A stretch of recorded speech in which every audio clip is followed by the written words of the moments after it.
This is Winnipeg Sports Talk Daily with Andrew Hustler Paterson and Michael Remis.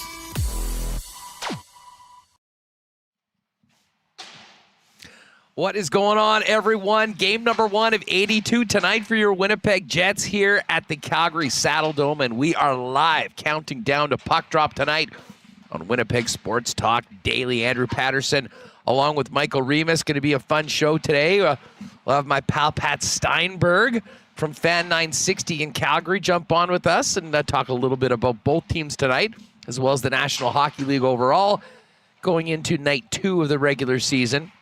And then a little later on, the big brain of Kenny Wiebe, Wiebe's World himself, also live with us in the press box of the Saddledome as the Winnipeg Jets just finish up their morning skate right now. I will say this, and I'm interested to get Ken's perspective on this.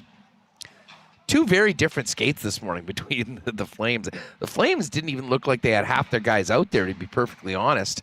There wasn't much going on. The Jets skate, and again, I'm not at a ton of the skates, but it seemed a lot more organized, a lot more energetic. Every player on the ice and accounted for.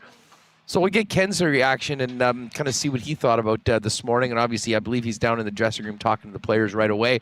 And Kenny will join us in the second hour of the program coming up right around 2 p.m. live on WST. Of course, this is going to be a fun one tonight, getting it going. I can tell you that the dome is chilly right now. I'm glad I brought this extra jacket to wear. But a lot of energy on the ice for the Winnipeg Jets for the morning skate, and I think the vibes are still very, very good coming out of the big press conference yesterday announcing the 7-year dual extensions for Mark Scheifele and Connor Hellebuyck. And now it's time, as I said in my video from Target in North Dakota, it's time to get on with the season and win some hockey games. We'll see if they can get it done tonight. We'll hit the Coolbet Lines a little later on, and I did do up a WST exclusive at Coolbet for you that, well, maybe you got a little Scheifele in it, a little Hellebuyck in it, and a Jets win. We'll tell you about that a little bit later on. Of course, big thanks to the sponsors that make this show happen each and every day. Our friends at Modern Man Barbershops, Aquatech, Manitoba Battery, Canadian Club, the Winnipeg Jets. Don't forget, folks, 6 days until we, as the WST crew, get together up in Section 316 and 317 for the first game of our 4-game pack and welcome Pierre-Luc Dubois and the LA Kings. If you want more info on that or to pick up seats and join us, link is in the description of this YouTube video, or if you're listening on the podcast, just fire up winnipegsportstalk.com, click the link, and join us for the first game coming up next Tuesday. Big thanks to Vita Health Fresh Market, Wallace & Wallace, F Apparel, Nick and Nicky DQ Group, of course, Princess Auto, Consolidated Supply, Boston Pizza, Royal Sports, and our great friends at Little Brown Jug Brewing. All right, let's get to it. We're going to hear from Nikolaj Ehlers and a little Connor Hellebuyck as well before Pat Steinberg joins us here at the Dome up in the box. Michael Remis, what's going on? How are you? I'm feeling good, Huss. NHL hockey, it's back. We had some games yesterday. That was kind of an appetizer. That wasn't the real. There's only 3 games, one at a time. This is the real thing. 6 p.m. Central Time, it all kicks off. And then we have the Jets at 9 o'clock versus Calgary. So fired up. And we did get, actually, it was kind of nice. We got the, Connor Bedard versus Crosby show yesterday. Really disappointing for the Penguins, losing to Chicago again, starting the season the way that last season ended. Oh my God, I forgot about that. That's why they missed the playoffs. Yeah, but I mean, it was kind of like, I don't know what you thought of the opening faceoff where the refs like, all right, Connor, Sydney, great to have another season. Like, it's kind of corny, but I guess it was okay So, look, it's here. I'm checking fantasy lineups. We're putting in bets. I'm getting multiple TVs going with baseball playoffs too. So definitely a fun time of year. Yeah, I mean, I didn't see basically any of that game because I was in the air. Did get together with our old pal Rick Ralph last night. We're going to go to the game this evening in Paulie Edmonds and watch a bit of the Vegas win. Nice way to start the season for the Stanley Cup champs. But yeah, I was kind of surprised to see. I was following along the score. Pittsburgh was up, and then all of a sudden 3 unanswered by the Chicago Blackhawks. And the Penguins, with all that hope, and Kyle Dubas and Erik Karlsson, lose to the Chicago Blackhawks again. Not the way they wanted to start the season. Of course, big slate of games tonight, as one would expect. The Habs are in Toronto to take on the Leafs, and then another all-Canadian matchup right here in Calgary. And then they have Vancouver Canucks and Edmonton Oilers going at it tonight. So lots of Canadian content on the dial tonight. But of course, the focus for us is here in Winnipeg, or here in Calgary, for the Winnipeg Jets. Just looking at the ice right now, I can tell you that David Gustafsson is out doing a little bit of extra work, and Laurent Brossoit is out there as well. So just about time to get it on, Remis. Said, it's good that there's a game today, and I think we can get right into it because the last 2 days have been such a whirlwind. And, I think that considering, what happened on Monday with the announcement of the contract extensions for 55 and 37, the press conference yesterday, I think it's sort of good for the team to get away from the city, get on the road for their first game, and then come back for that big home opener Saturday afternoon at 3 p.m., and don't forget that Plaza and the Party is going to get going at noon until 2:30. Hey, just quickly, speaking of Plaza and the Party, did you see the crowd outside Amalie Arena last night as the Lightning got going on? Talk about raising the bar. They had thousands of people outside the rink for that party last night. Hockey fans, not just here in Canada, ready to get the season going. Yeah, they've had those watch parties in the playoffs outside Amalie for a while, and Tampa's, they've done a great job. It looked like the playoffs last night. Transforming the party. I think season opener, it is a reason to celebrate, and yeah, they're having the party in the Plaza here Saturday afternoon. I'm kind of mixed on how I feel, but I think, when it's got the sun out here still and it's decently warm, I mean, afternoon, bring people out, have a good time. I think that's a great idea. So, I think other cities having different kind of celebrations, and we should celebrate the start of the hockey season. So again, fun time of year, all the teams kicking off. Connor Bedard making his debut yesterday, but now we got a couple Canadian teams in action: Ottawa, Carolina, Toronto, Montreal, Jets, Calgary, and Edmonton, Vancouver. So all the Canadian teams in action here. Just as far as the Jets go, and we're going to hear from Nikolaj Ehlers and Connor Hellebuyck in just a sec.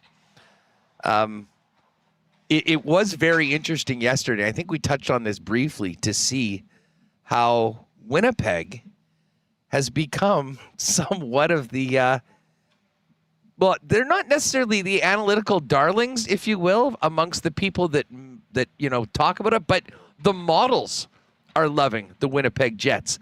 Jay Fresh, who predicted the Boston Bruins last year to win the President's Trophy and was about as correct as anyone's been on a prediction maybe ever, his model has the Winnipeg Jets winning the President's Trophy, Reem. I don't even know how to feel about that. I mean, obviously, there's some good things about this hockey club, and it starts with the guy in net, Connor Hellebuyck. But I was a little bit surprised, and frankly, the people that made the model were quite surprised. They claim that it might be broken right now because the Jets are the team that projects to have the most points, if you can believe it, in this upcoming NHL season. Yeah, looking at Jay Fresh's model, and I don't know much about making a model, but they pump in a bunch of numbers and into an equation, and it spits out how many points they're going to project, and he's projecting the Jets his model 109 to the point where he doesn't even believe it. And Dom's model also, which has been high on the Jets for the last number of years, very high on the Jets. So when you talk about preseason expectations, I think, we all feel the Jets are certainly a playoff team, especially in the poor Central that has St. Louis, Nashville, Arizona, and Chicago. So it's definitely time for the Jets to put their foot on the gas and beat up on those teams. But Jay Fresh, who just hit 100K followers on Twitter, I'm a fan of his work. He tweets out all the player cards. He's got the Jets as the President's Trophy winners. And I think when you have a goalie like Connor Hellebuyck, it's an advantage over every team in the league except for maybe like one or two teams. Perennial Vezina contender. I don't even know how to. We talked to Murat Atesh, and it is hilarious that Dom's model is so high on the Winnipeg Jets because I'm pretty sure he was the same guy that in the season preview called the Jets, quote, the most mid team in the National Hockey League. Like, is that just covering both bases? If they're great, well, hey, I had this all along with the model. And if they're not great, well, I said that they were pretty average in the season preview. Yeah, I mean, I think mid. I think it depends on your definition of mid. I think mid means they're like, average, middle of the pack team, but average. They're still better than like half the other teams. Although I said mid, not median, but or I actually it's the same thing. So yeah, you're still better than half the teams, Huss. And look, I think a couple things break your way. You can pick up those points whether in close games or you have goalie advantage. So we'll see what happens here with the season going forward. But I think there's a lot of excitement. I think all the questions not all of them have been answered, but the questions about the future of Scheifele and Hellebuyck, which was a cloud hanging over the future of this team, certainly answered. And I think maybe there's more buy-in now that those guys have bought in for another 7 years, 8 if you include this upcoming season. Buy-in from everyone saying, hey, we have a good team. We're a good group of guys. And you're hearing that from them over and over. You know what? Listen, obviously we do want to hear from Nikolaj Ehlers coming up, but maybe we'll do that before Ken comes in, and who knows, there might even be more coming up from the room now that the Jets morning skate has pretty much finished. Just a few players doing a little bit of extra workout on the ice right now, including, what is that, Logan Stanley, I think, or David Gustafson's out there, and Declan Chisholm as well. But let's get to the Connor Hellebuyck because we heard from Mark and Connor yesterday at the main press conference, but then they both did scrums a little later on, and I'll tell you this: I mean, Hellebuyck's always such an interesting guy, but this is a watershed moment for him, his family, and his career, and especially when you think about everything that he had said before about solely being focused on winning a championship, to be here committing to the Jets for the potentially the rest of his career, a huge decision. And here's Hellebuyck. We'll go with number 5 right now. This was more Hellebuyck talking about going into this season and beyond, with the continuity of a couple star players. Here's Hellebuyck on if the Jets have an advantage because of the continuity in the roster. We've been a good team. We are a good team. And we've shown that for years. And I think when you look at the league as a whole over the last 10 years, Winnipeg Jets are up there at the top in wins and chances at cups. So that's very, very desirable. I think with these contracts, it helps show people around the league that not only you come here to win, but you come here to succeed as a player, as an individual. Our team's pretty dialed, and that leads into more guys getting dialed and more guys learning the proper way and what's going to make you feel good and play good. And I think that's what you want to be as a player when you're coming into this league, and everyone talks about becoming a pro and being a good pro. Well, if you have guys in front of you that are showing you the exact way to do it, then there's no questions about it. All right, so there's Connor Hellebuyck on his level of excitement. I mean, I think longtime listeners know I'm as much as I love him as a player and what he does for the Jets on the ice, he's an absolute dream to interview because he always listen. There's no filter on him. He says exactly what he believes and what he feels, and has some of the most interesting answers that you'll find around the National Hockey League. And not too many Connor Hellebucks out there. Here's another interesting one as it pertains to the contract overall. Hellebuck talked about when it sunk in for him about just how much the Jets believed in him. When you got to gather a ton of information when you're in the shoes I am. And after gathering all that information, I had good talk with Chevy before camp and how much he wanted to win and what he was willing to do to win. And I think those are important conversations to have because a guy could feel that way, and if he never says it, you just don't know. And then your mind starts to wander. So really putting those words down on paper, it means a lot. Because when I'm putting all that work in the summer and I'm grinding and I'm putting my body in the line every day, you want to see everyone else doing the exact same. And it's not just in the locker room. It takes a whole organization to win a cup. And that's why they give away those Stanley Cup rings to everyone, because it does take everyone. It takes a whole organization, takes everyone off the ice, and the media and the medical staff. It takes everyone. So when you know everyone around you feels the exact same way you do, you know you're going to succeed. There's Connor Hellebuck, a little bit more post signing his 7-year extension yesterday for the Winnipeg Jets. And here's one more from Helly, just his emotions after inking the big deal yesterday. There's definitely some excitement. I like to try to keep my emotions under me, so you're not going to see me get too high, too low. But like I said, there's times where you need to let those emotions out, and you need to get high, and you need to feel what it's like up there. So inside, I'm up there. I might not be showing it, but inside, I'm up there, and I'm enjoying this, and this is the start for an amazing next 8 years, but another 7 years on top of that to the career, and hopefully we can bring a cup home for the Winnipeg Jets.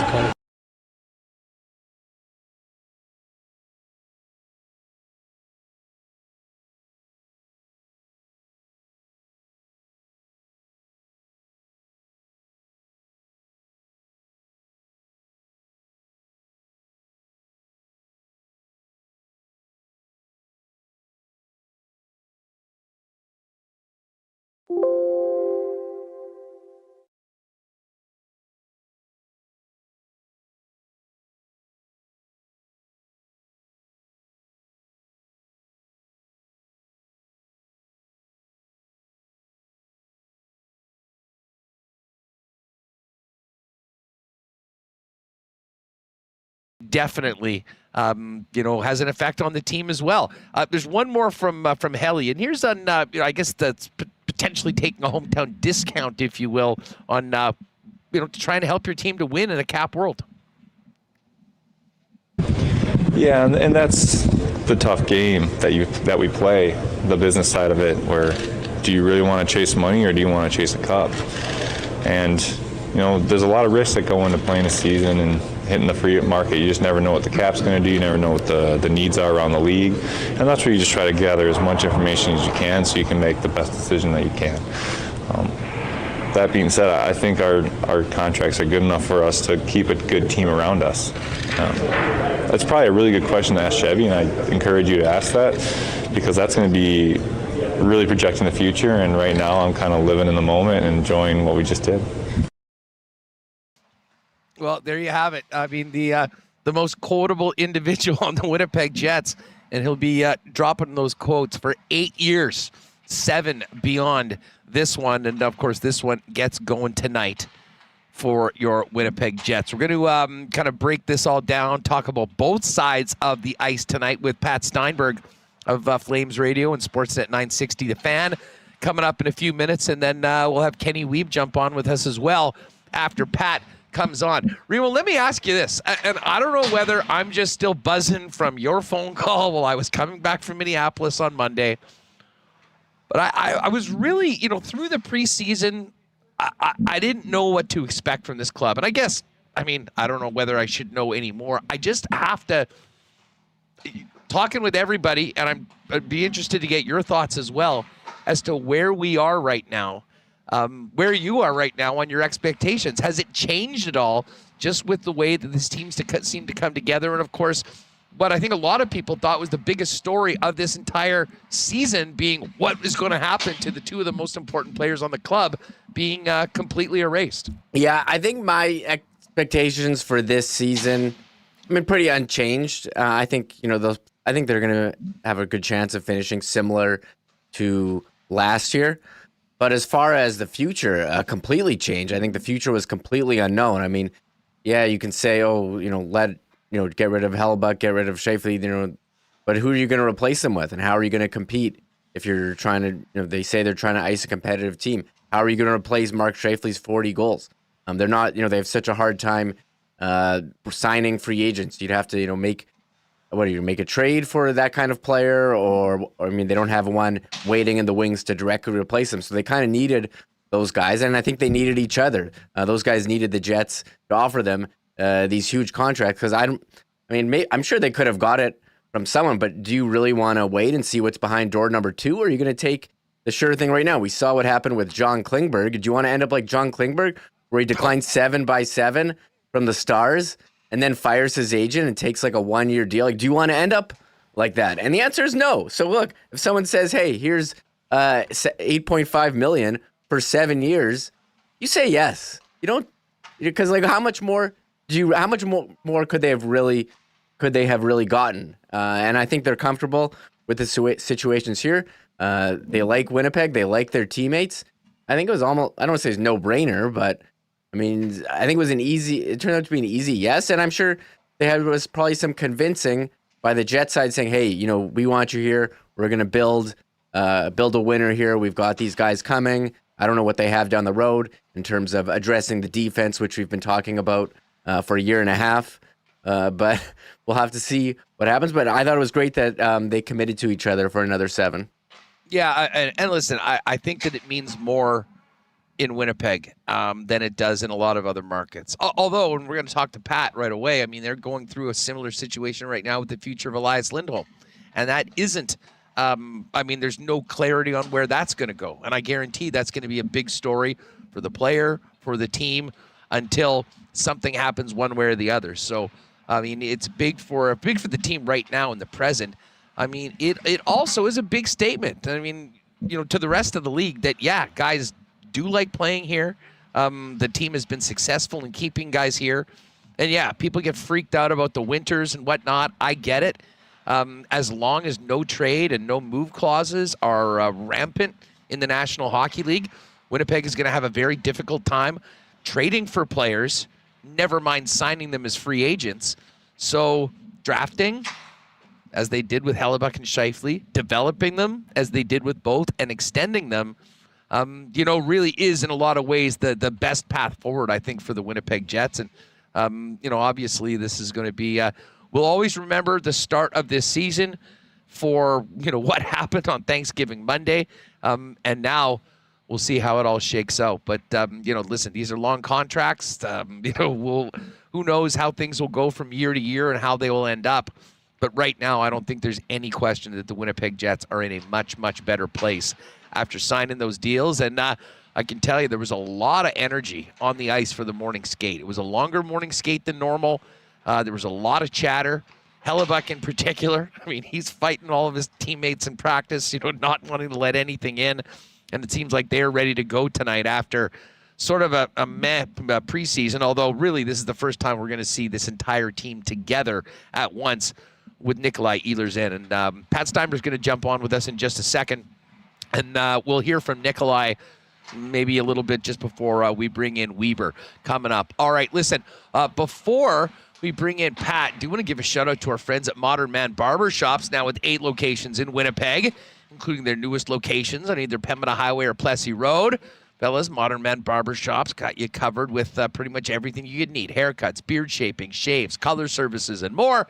You can book your look and make an appointment via modernmanbarber.com, and give them a follow on Instagram as well over at Modern Man Barber Shops. Well, I can tell you pretty much unequivocally that pool season is over.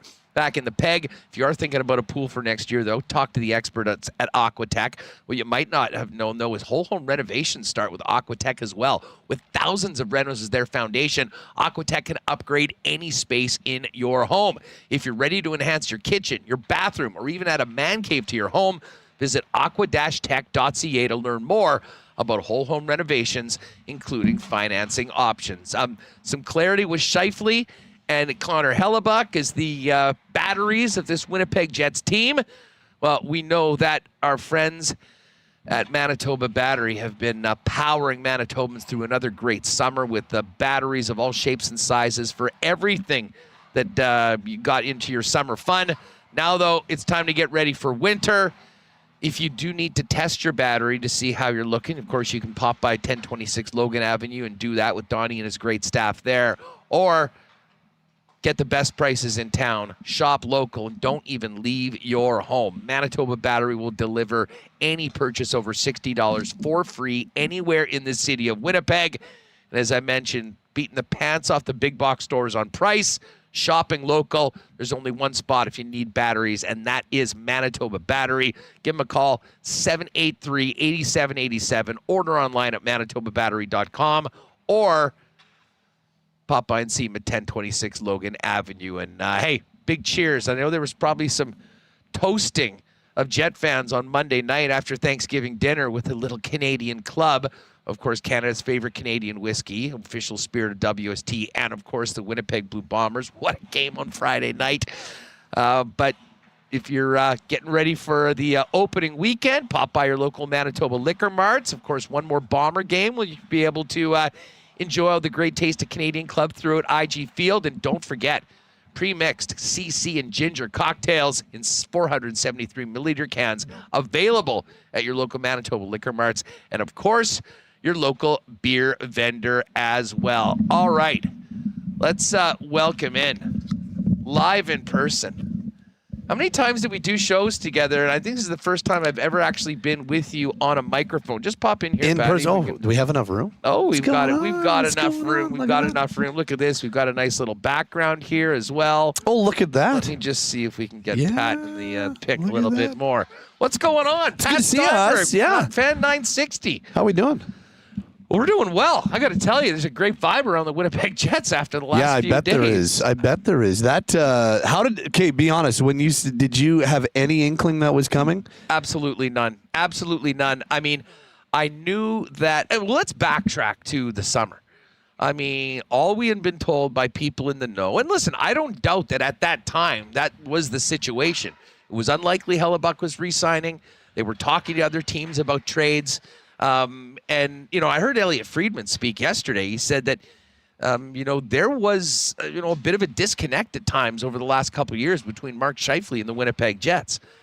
But I think in a lot of ways, the time, and I remember, Elliot say that, this is, basically post-draft, that they were going to let this breathe for a little bit. Give it a little bit of time. And listen, I'm not sure that it has anything to do or it's tied at all with sort of a moving on and leadership of the team and Blake Wheeler being bought out and moving on. But I think a little bit of time, not only to gauge the market around the league for those players, both not only in trade for the Winnipeg Jets, but also what might be out there in contracts for those players. I think that time through the summer gave everybody a chance to maybe reevaluate the situation and realize that, maybe the grass isn't greener elsewhere. I'll be honest, though, dude. I am so stunned that both of the players were signed in the fashion that they did, and to do it with identical deals. These guys have different agents. They play different positions. I mean, it's very difficult to compare. I mean, like the Kane and Taves, they were sort of the leaders of this club. They've done it. They signed the identical deals. I mean, this one came in a lot of ways out of nowhere. I thought it was more likely that the Jets would do what they could do to, sign Hellebuck.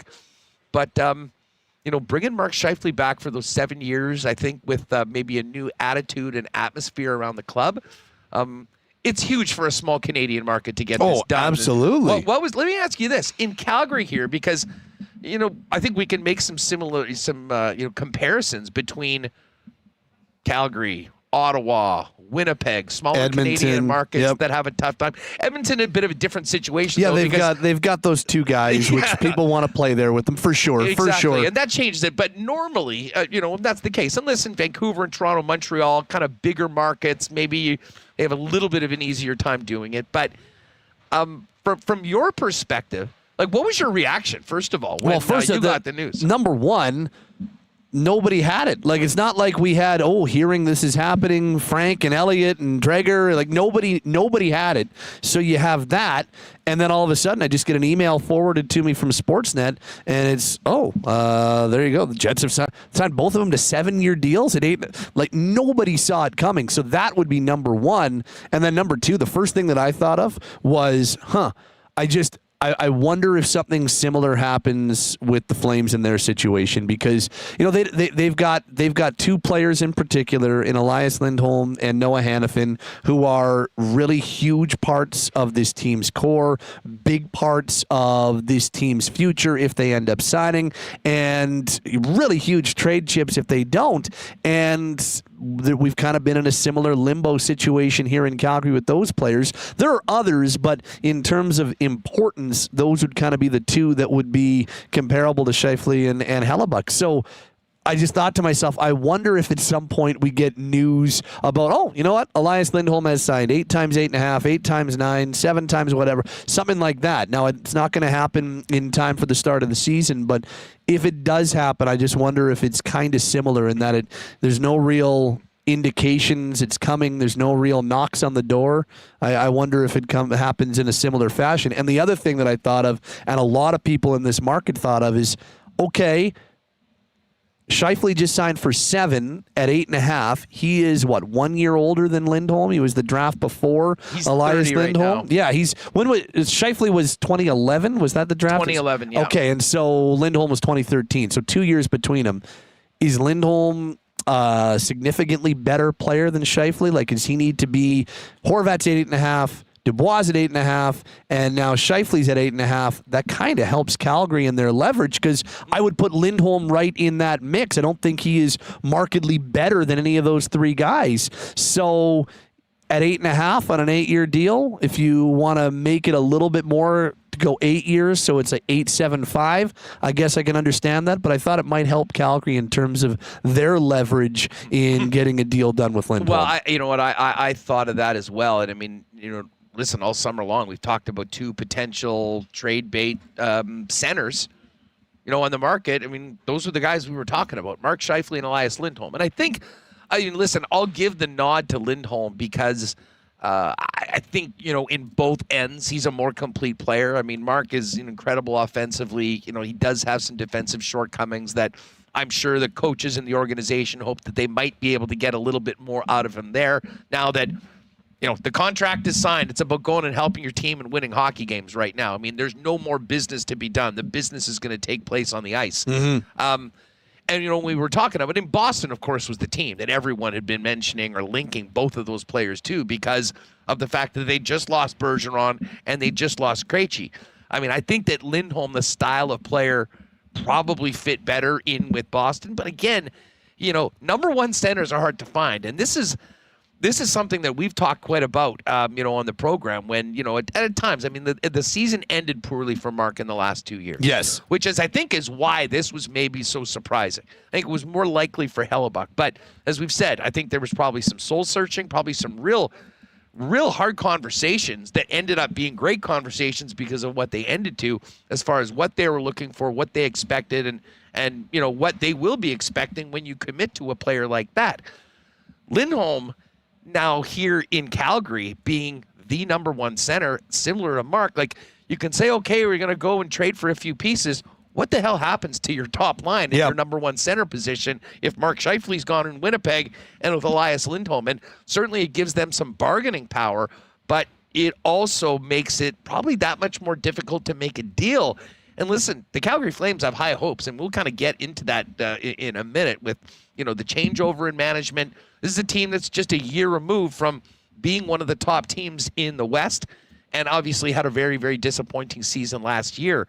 Elias Lindholm was a big, big part of that. And I think, if they got to the point where they're moving off of him, it kind of it would indicate a change in direction for the expectations within that room and within the organization of winning hockey games and being a playoff team. Yeah, and it'll be really interesting to see. So, first of all, I still think they're going to continue to engage and see if they can get something done. And if we're talking about Lindholm in particular, I think they're going to try to continue to get something done and see if they can work something out. But if it becomes apparent as you're into November, December that something is not happening or it's not moving in the right direction, I think you've got a really interesting trade chip between now and the trade deadline, because his contract is as such at less than $5 million on one with 1 year left. And I think that you would have every team going to the playoffs trying to figure out if they could bring him in, because if he's not a number one center on your team, he sure as heck is a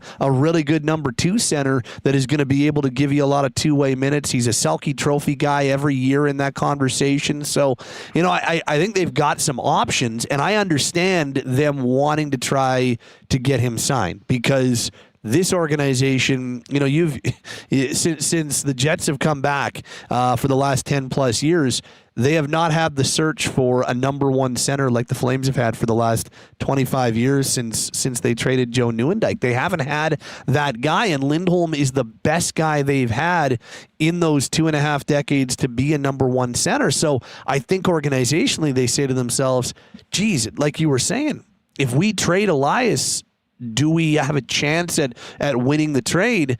And are we better off in making a deal and maybe taking some risk at the back end of a contract? But is that the better option? And it's why I think they're still very committed to try to get something done. Pat, Pat Steinberg of Sportsnet 960 with us here live at the Saddle Dome, getting ready for the opening game of the season tonight between the Flames and the Jets. All summer long, the Winnipeg Jets and management, Kevin Cheveldayoff in particular, has been pretty adamant that they were looking to win. They're not looking to blow this thing up. They're not looking for a rebuild. They believe in the guys they have. I'm very happy with the return in the Pierre-Luc Dubois trade and feel that they can go forward. And that was a big part of the conversations of, well, we're not just looking to get rid of Mark Scheifele or Connor Hellebuck. Going into the year, what the concern was, I think, amongst the fan base, would that be the Jets would be good enough to be a playoff team, maybe not a legit Stanley Cup contender, and then at the end of the year, you'd be left with nothing to show for two very important assets. And we know how much more difficult it maybe is for Winnipeg to get free agents and sometimes to get players in trade because of no moves. That happened the year before in Calgary. It did. What has been the aftermath of the Johnny Gaudreau and Matthew Tkachuk sagas? We certainly saw what happened on the ice last year. I think there was a lot more to it. But, you were as close to this organization as any. How damaging was that to the Flames? And how much is all of that playing into Craig Conroy's, the new general manager's, head when thinking about players like Hanifin and Lindholm at this point? Well, I definitely think that there is a lot of that plays into their headset, because Craig was part of the management group that saw Johnny walk for nothing and that saw them make the Matthew Tkachuk trade. And so I think he absolutely understands that there are certain players that you can't just lose for nothing. And I think Lindholm and Hanifin are the two. I think you've got they already made the Tyler Toffoli trade. They re-signed Michael Backlund. So, yeah, there's Chris Tanev, and they have to figure that out. There's Nikita Zadorov. They have to figure that out. But with Lindholm, number one center on this team and one of the top two-way centers in the NHL, and Noah Hanifin, who could play on any team's top two pairings on all 32 teams in this league and who's 26 years old, you've got two really good assets, and they know they can't just lose those guys for nothing. And I think the Johnny Gaudreau lesson is very much in Craig's head. And so, as difficult as it might be, like you said, if they're having a good year and it's trade deadline time, I absolutely think that if they're not signed, he'd be willing to make a move. And I look back to the Matt Duchene trade that Colorado made, and they made it with, remember when they got Ottawa and Nashville involved, and Joe Sakic at the time slow played that and was very, very adamant that he was not going to bend over backwards just to placate Duchene. He was like, no, we're going to make sure that we get the right deal and we get the right return. And he ended up playing it brilliantly and got more than anybody thought he was going to because he slow played it. Now, I'm not saying that's going to happen exactly the same way in Craig Conroy's situation, but I think him being patient is being a real asset for him because it gives him the opportunity to wait into the season, and maybe somebody gets injured and maybe somebody gets desperate and all of a sudden they need a blue liner and they don't have a contract signed with Hanifin. Bam, you can make a deal. So I think that plays into their head. I think the damage that it did for the organization is it hurt them a little bit reputation-wise, and they're starting to build that back up, and having a new general manager, having a new head coach helps in that for sure. And now the most important thing that I don't think we've underlined enough in this market, and we've underlined it a lot, is that get off to a good start and have a good first couple months of the season. Be in the playoff mix. Be a tough team to play against. Be a team that everybody thought they were going to be last year, and that helps everything. It helps in trying to convince players to re-sign. If they still don't want to re-sign, it helps with their trade value. If guys want to be dealt, it helps them move somewhere else. So it just there's nothing bad about it future-wise if they get off to a good start, and it sounds like that's a real focus for the group this year, and understandably so. You know, just going back to the Johnny Gaudreau, it really did seem like they got completely blindsided by that. I mean, they literally did everything that they were asked of, and then had the carpet pulled out on them on the last minute. And you know, that's unfortunate because I think that they were. You know, it's one thing if someone says, "Listen, I'm not signing," but that never happened. And when you get burned like that, I think it definitely changes the way you handle things going forward. And listen, for Kevin Cheveldayoff, famously patient, waited this thing out throughout the summer, and I think did better with those deals than anyone could have imagined. It is new management. You mentioned Craig did have a piece of that. Yep. That's not something that'll ever be forgotten. And I imagine that's a big, big part that will be driving them in their conversations, maybe even earlier in the season to get this done or at least get clarity on it. 100%. And I think that's the big word, clarity. Because, you know, the only thing they could have done better on the Johnny Gaudreau front is get something done a year prior. And they were engaged in talks, and they were close the year prior before he went off for 115 points. They were close to a deal, but for whatever reason, it didn't end up getting done. And that's the only area that you could be really critical about the Flames in their approach. After that, yeah, they did everything right. They had an 8 times 10.5 on the table for him. He agreed and said he was going to sign, and then 15, 20 minutes later changed his mind and then went to free agency, and obviously now is a member of the Blue Jackets. What does that cost him? Well, it cost him a year, so $10.5 million plus the haircut on each of the other years, so probably cost him like upwards of like $15 million-ish when it's all said and done, which good on him, and it seems like he's really happy in Columbus, and we'll see where that Blue Jackets team goes. He didn't do anything wrong. You're fully entitled to use every minute you have as an unrestricted free agent, and he used a lot of them, but I think what it did is I think it pushes the Flames to need more clarity and pushes the Flames to not get caught in a situation like that again and to go out of their way to not get caught in a situation like that. And I do think that is fresh on everybody's minds. I think it remains something in the front of Craig Conroy's mind. And it's why, yes, they've been patient, but it's why they continue to engage with these players and see if deals can be done. And at some point, I think they'll be willing to make a call that, yeah, you know what? I just don't think this is going to happen. I don't think we're making enough progress. Let's transition to trade mode and see what type of things are out there once the season is underway. Because it's not like they weren't talking trade in the offseason. They just weren't getting really solid offers. And Hanifin was the guy that I think that was maybe the biggest trade target for other teams in the offseason, but everybody knew Calgary's situation, so there weren't going to be a lot of sexy offers out there for him. I mean, you know, talking to some people, I mean, apparently what was sort of thrown at the Jets for a player like Hellebuck, I mean, was almost laughable. And that is very similar with the Flames. And here's the thing, though, if that is the case, and that's what that trade value is, like, I think that maybe resonated within the players and the agents that said, guys, like, it's just not automatic. You don't just get an 8-figure-a-year deal for max term just because you go into free agency.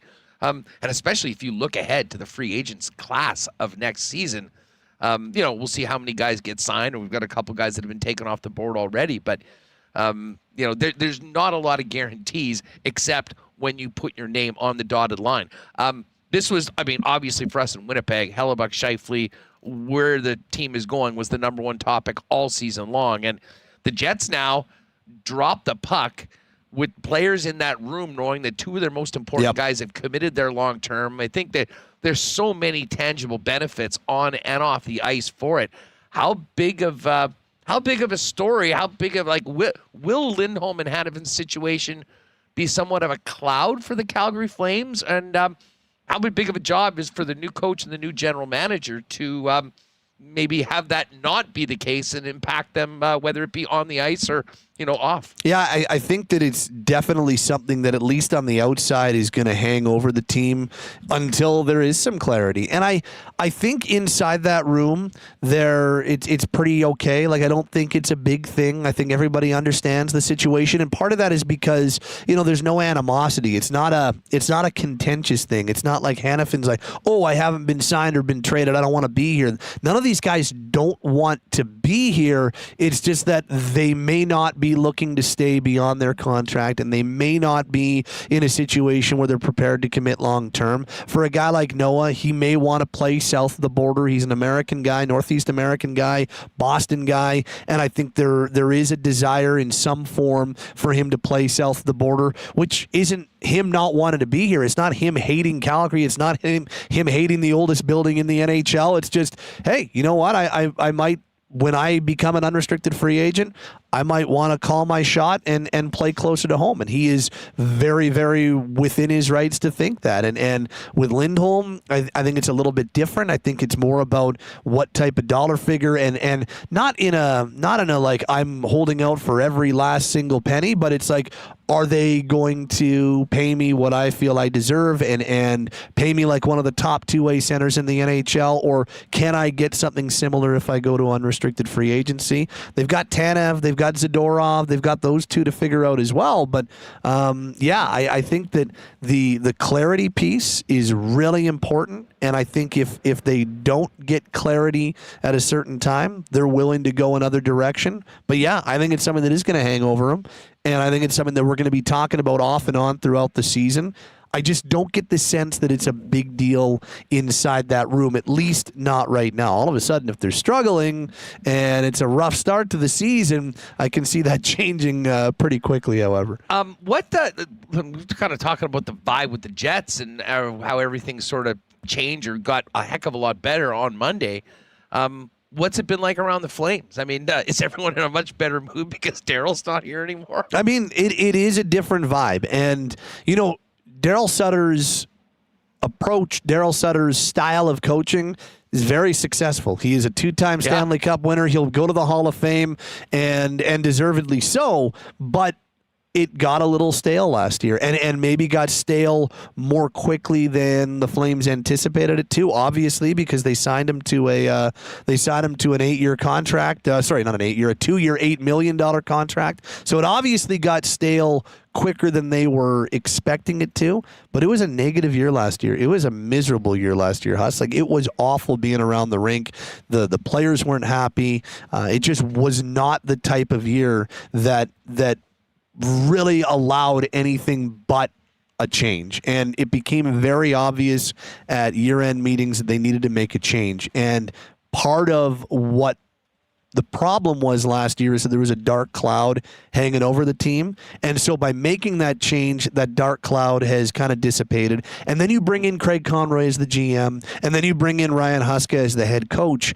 And they're two guys that just exude positivity. And Craig is always exuding enthusiasm. And Huska is a positive guy. He's not afraid to be critical. He's not afraid to be hard on his players, but he generally comes at things from a positive reinforcement angle. And so just those things alone have made it a more upbeat and more kind of friendly, happier vibe around here. And it is very, very noticeable, very, very palatable. And then you throw on top of the fact Jonathan Huberdeau's way more comfortable this year than he was a year ago. Same with Nazem Kadri. Same with Mackenzie Weegar. You've got guys who are motivated to change the narrative. They don't believe that what happened last year is what this team is. You've got individuals looking for bounce backs. I mean, even Jacob Markstrom, who was a very surly gentleman at a lot of points last year, he's got a different demeanor to him, and he looks more refreshed, and he looks more ready to go and ready to bounce back. So for a number of different reasons, there should be a different vibe, and you can definitely pick up that there is a different vibe around here. Pat, what do you think of the Jets going into this season? I think that well, first of all, they're more settled than the Flames, no doubt about it, with what happened on Monday. But I think that they are very similar teams, and I could see it being very similar to last year where Winnipeg and Calgary are fighting it out in that wild card conversation once again, because both teams have, especially if Jacob Markstrom bounces back, both teams, I think you're confident in net if you get what you're paying for, if you get what the expectations are. And both teams pretty deep on defense, especially in the top four.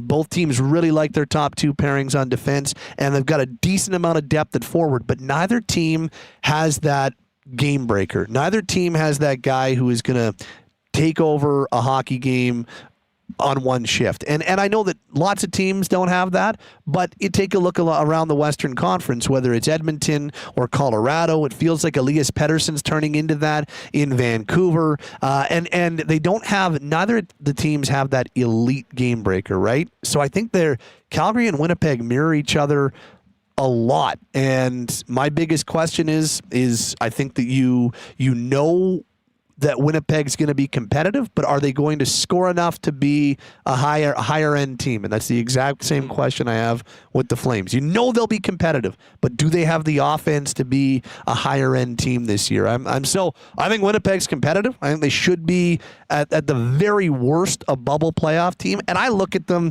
and with Rick Bowness in year 2, I think they should be a playoff team and should be fighting for one of the 3 spots in the Central. Oh, we were looking at the J-Fresh projection. I know number 1. President's Trophy.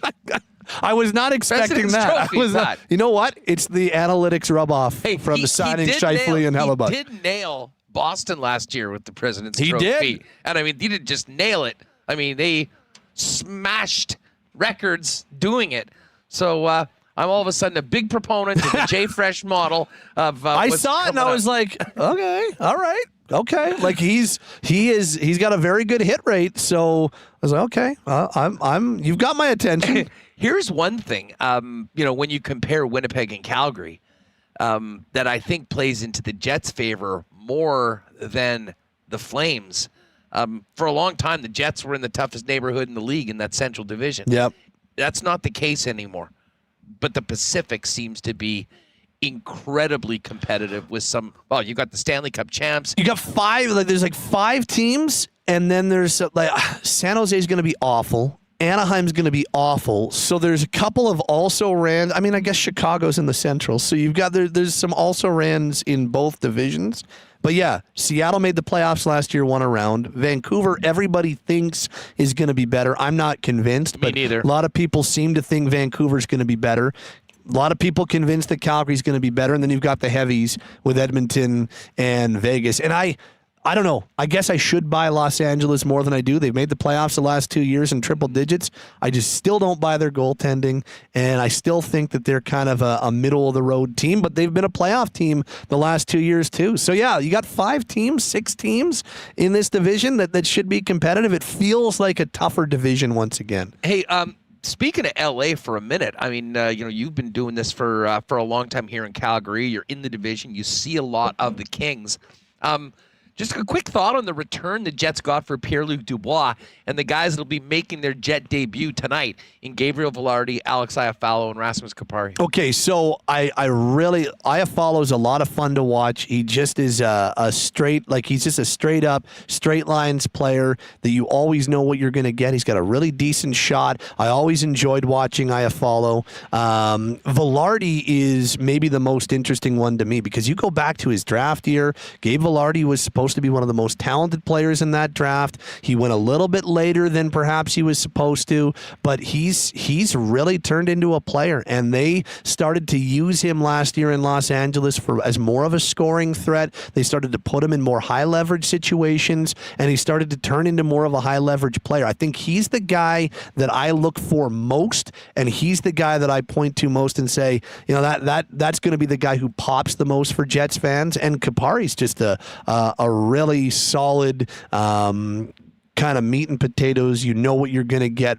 I think bottom six NHLer, but effective bottom six NHLer. So you got a whole lot deeper, and you got a couple of guys that I think will be really solid contributors in Iafallo, and especially Velarde in PLD. As you know, you get some really good stretches from him where he looks like a beast, and you're like, damn, this guy's our number one center. And then all of a sudden, for games and weeks at a time, you're like, where is this guy? And so I don't think you're going to have any of those worries with the new players. I don't think you're going to get the high end that Dubois gave you, but I think you're going to get more consistency across the board. And when you get a little bit deeper and you still have players like Scheifele and Ehlers and Connor, I think that in the long run, the Jets actually did pretty well on that. And we'll see this line tonight. I mean, Velarde can play center. They're going to give Cole Perfetti the first crack at that number 2C spot, vacated by, now we refer to him as P.L. Dubois. That's how we'd like to P.L. be. Dubois, okay. But Velarde on the top line, I'm going to get into this with Kenny in a minute. Listen. Hi, Wiebe. Kyle Connor and Mark Scheifele, all-world offensive players, will never be confused for Selke candidates. Yep. Velarde, though, I mean, we've already seen it in the preseason. I mean, he has a defensive knack and acumen that I think can maybe really, really help that line and help those players as well. Because, listen, it's great if you score 3, but if you're giving up 4, you're probably not winning the game. And, listen, that wasn't always the case. It's an exaggeration. But the ability for Velarde to not only be able to finish and, help create offensively and in the best opportunity with the best players that he has ever been with, but also to maybe help Connor Hellebuck a little bit at the back. I mean, that is certainly something. And, I know there's a lot of folks that have said, well, the Jets just kind of running it back, the same thing. If you look at the forward group, and obviously the defense core is the same. Billy Hanel would have been in the lineup tonight if he didn't break his ankle in the last that was a real game. loss. Really sad for him, but we'll see him back later on this season. But for everyone that said this is just sort of the same team, I mean, if you had the 3 guys from the Kings, Blake Wheeler's gone, Pierre-Luc Dubois gone, not to mention Nino Niederreiter coming over and Vlad Nemetsnikov. I mean, 5 of the 12 Jet forwards tonight were not Winnipeg Jets on the 1st of March. So we have seen that turnover, and I'm kind of with you. I think that they are certainly a deeper team right now. We'll see whether they can get that scoring. And hey, you know what? There's a lot of different ways to win hockey games. I mean, it's not a bad thing. If you're just a better defensive team, you might score a little less, but if you're coming out on the right end, it should be. Who you got winning the Cup? Oh, not Edmonton. I am going to say no. Here. Definitely. I saw those Sportsnet picks. I said no. I can't. I don't need to see that. I am going to say, you know what? I really like the way things are trending with Colorado. I know that they've had to get a little bit tighter with some of their cap situations, but I'll say Colorado goes back there this year. If you had to put a nickel on either New Jersey or Carolina, who finishes deeper in the playoffs, I guess? Regular season, they'll both be in the playoffs. They'll both do very well. I'm going to say New Jersey. I think this is the year that Jack Hughes goes from being a superstar to a superstar, and happens in the postseason. I'll say Eastern Conference Finals for the New Jersey Devils. I'm a believer. Funny thing about those two teams, and certainly this goes back. Now, Carolina, I think, has a great young goalie, and they've got maybe a little bit more in net. Huge question about New Jersey. Will they be able to get that goaltending? But holy smokes, Jack Hughes has turned into. I wasn't sold on him as the number. I mean, I knew he was going to be the number 1 pick, but I didn't know that he would turn into the guy he is right now, but I mean, he's a straight up stud, and I mean, a top 5 player in the league probably right now. Oh, absolutely, without question, and maybe one of the top 2 or 3 most exciting players to watch as well. Pat, this has been awesome, man. Thanks so much for doing this, coming up, helping me get acclimatized. No problem. Here. I'm glad you got internet. This is a little touchy, but hey, how fired up are you and everyone here for a new barn? Very. Look at this place. It's time. It's time for a replacement. What's the expectation on that? Best case scenario, when will you be in a new 2026, booth? like 3 years from now would be best case. I'm going to say 4 years from now. Perfect. 27-28 season. Have a great season, that man. was The pleasure awesome. was mine. Let's get you out to the Peg sometime Absolutely. soon. Good to be here. There's our pal, Pat Steinberg. You can check him out on Flames Radio. He is he basically is the heart and soul of Sportsnet 960, and I had the pleasure of doing many shows with him over the last couple of years over on the station here. All right, Kenny Wiebe's going to join us in a minute. I did mention this off the top, but folks, don't forget, you still have a few days to jump in and get the last few remaining seats for our Winnipeg Sports Talk 4-game pack for the Jets. Game number 1 is next Tuesday. We will welcome back Pierre-Luc Dubois and the LA Kings for game number 1. Game number 2 is Connor McDavid and the Oilers in November. Game number 3 is the Leafs Saturday night in January. And we're going to finish it off with these 2 teams playing tonight in Winnipeg, a Thursday in April, in what could be a massive game heading towards the playoffs. All you need to do, click the link in the description or go to winnipegsports.com and click the link. $375 taxes in for all 4 games. You're going to get a drink, a beer, a pop, or a soda, or a water with each game. That'll be done through your Winnipeg Jets app. And going to be awesome. We're going to get in a little bit early. We're going to gather in the bar outside our section. We'll do a few giveaways.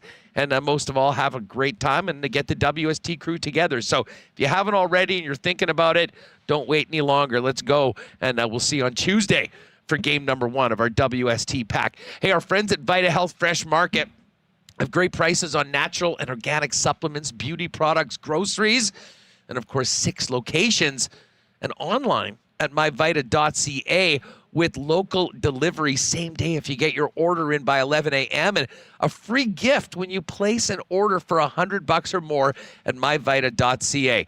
And hey, don't let the stress of back to school or the upcoming holidays get you. Try Health First Ashwagandha Supreme, known for its stress-lowering effects. It's effective for reducing mental stress, anxiety, cortisol levels, and even stress-related food cravings. Health First Ashwagandha Supreme is on sale all month at Vita Health, family-owned and operated since 1936 and carrying Winnipeg's largest assortment of local products, too. Pop by and see them at one of 6 locations and online at myvita.ca. Hey, your overhead door has had a lot of ups and downs this summer, getting your family to all that summer fun. But it's about to work a whole lot harder because winter puts much more stress on a garage door. The right time to prevent downtime this winter is now. Call Wallace & Wallace to book your inspection and maintenance service call today. For residential and commercial overhead door sales and service, there's only one name or 2 you need to know, and that is Wallace & Wallace. Shout out to our pals at F Apparel. If you need to up your menswear game, gang, heading into the new season, there's only one place to go. That is 190 Smith Street at F Apparel. The guys have custom suits beginning at $400, along with chinos, golf pants, custom shirts, both tucked and untucked styles, and an incredible selection of menswear accessories. And hey, getting married or in a wedding party, talk to the gang at F about a 15% discount when the wedding party gets their suits at F Apparel. Pop down and see them, 190 Smith Street downtown, and you can make an appointment and find out more online at F. That's EPHapparel.com. All right, look who's here. Kenny Wiebe himself joining us here. Wiebe, what's going on? How are you? How are the travels? Are you ready for game number 1 of the season? It's like Christmas for us. Yep, it's like Christmas for us, Huss. Great time of the year. I know you were watching a couple of the tilts last night, as was I, and yeah, I mean, it's that everyone in the NHL is at the same stretch, Huss. Whether it's coaches, players, preseason has its value. We know what it's worth to most people, but now it's time to get moving here. It's time to let's go, right? I mean, you were in Minneapolis on the weekend. It's let's go time here for the NHL. It was go time on the weekend, I can tell you that. It was go time for your Chiefs as well, so good on them. But yeah, I mean, it's exciting. I mean, you walk into the building. It's got a good vibe to it. You know, they're giving away their, first game giveaways. People are fired up. Can't wait for the opener.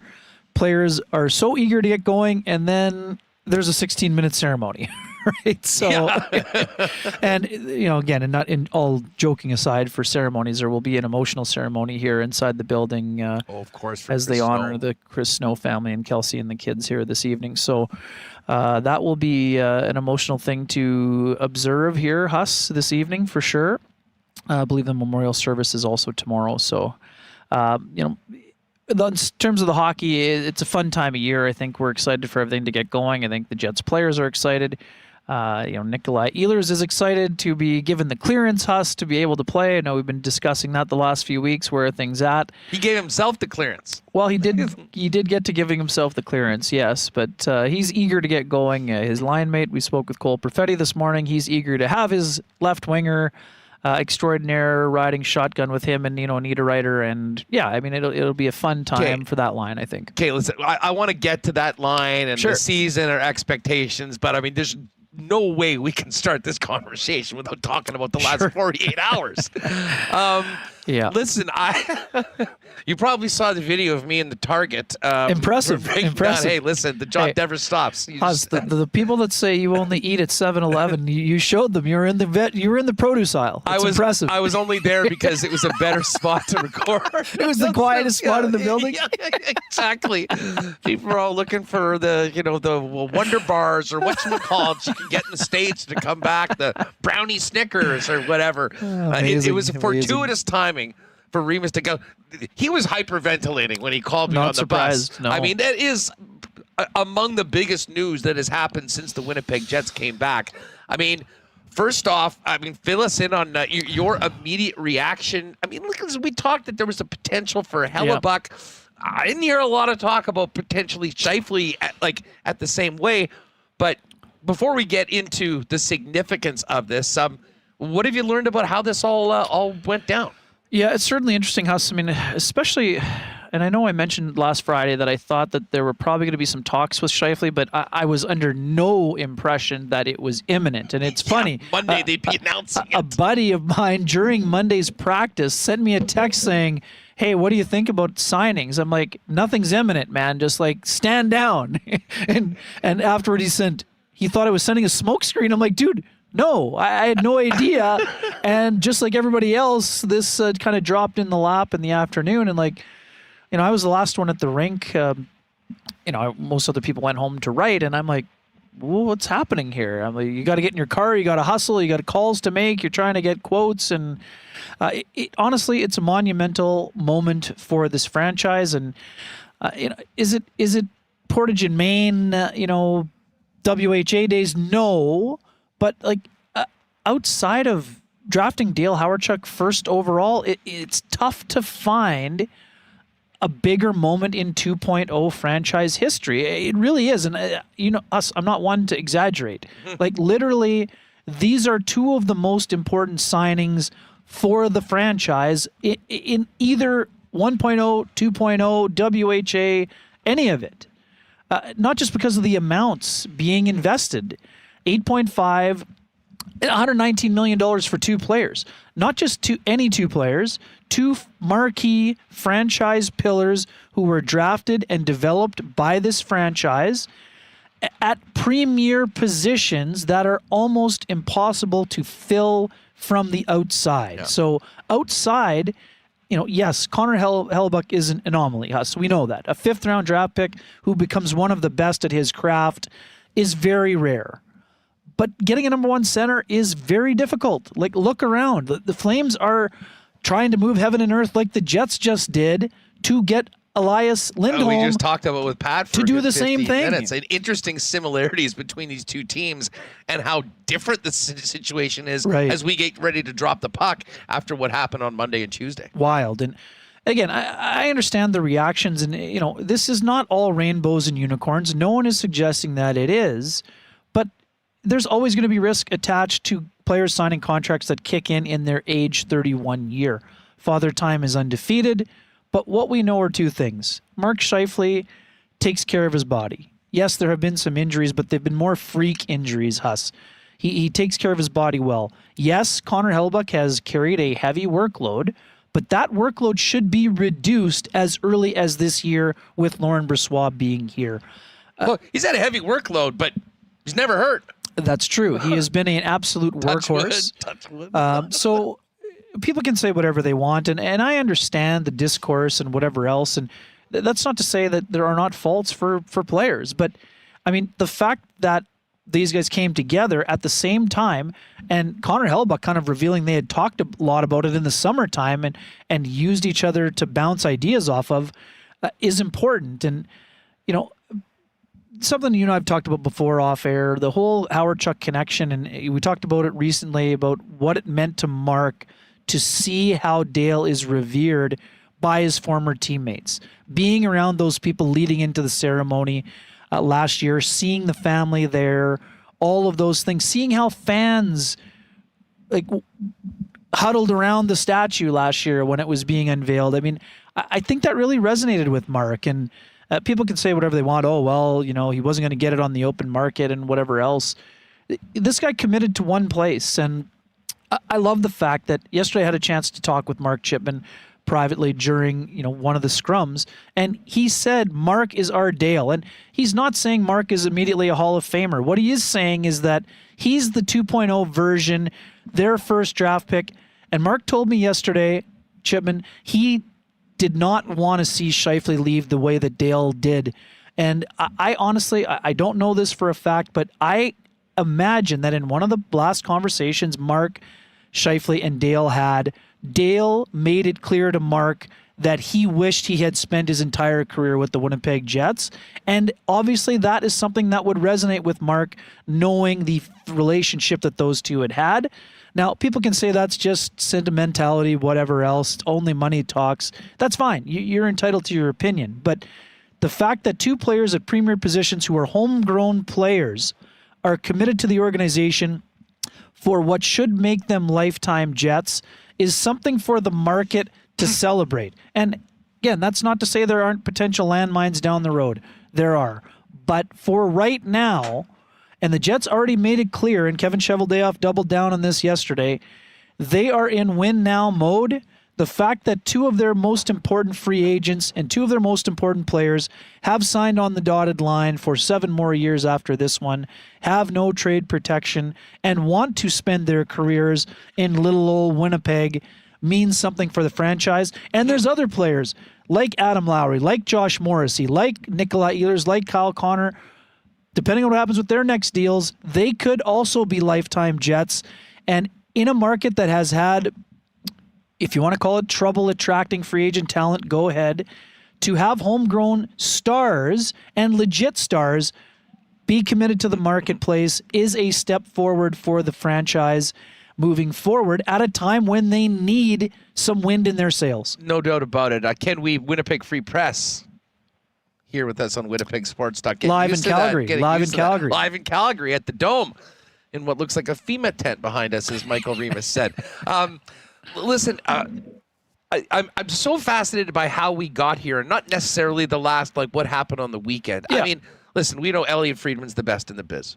And, I mean, I think you've said this. I mean, it was really clear that if we look at Mark Scheifele's period of time in Winnipeg, there were some things that sort of went sour a little bit at times. In the end of the last couple of seasons, probably a good example of it.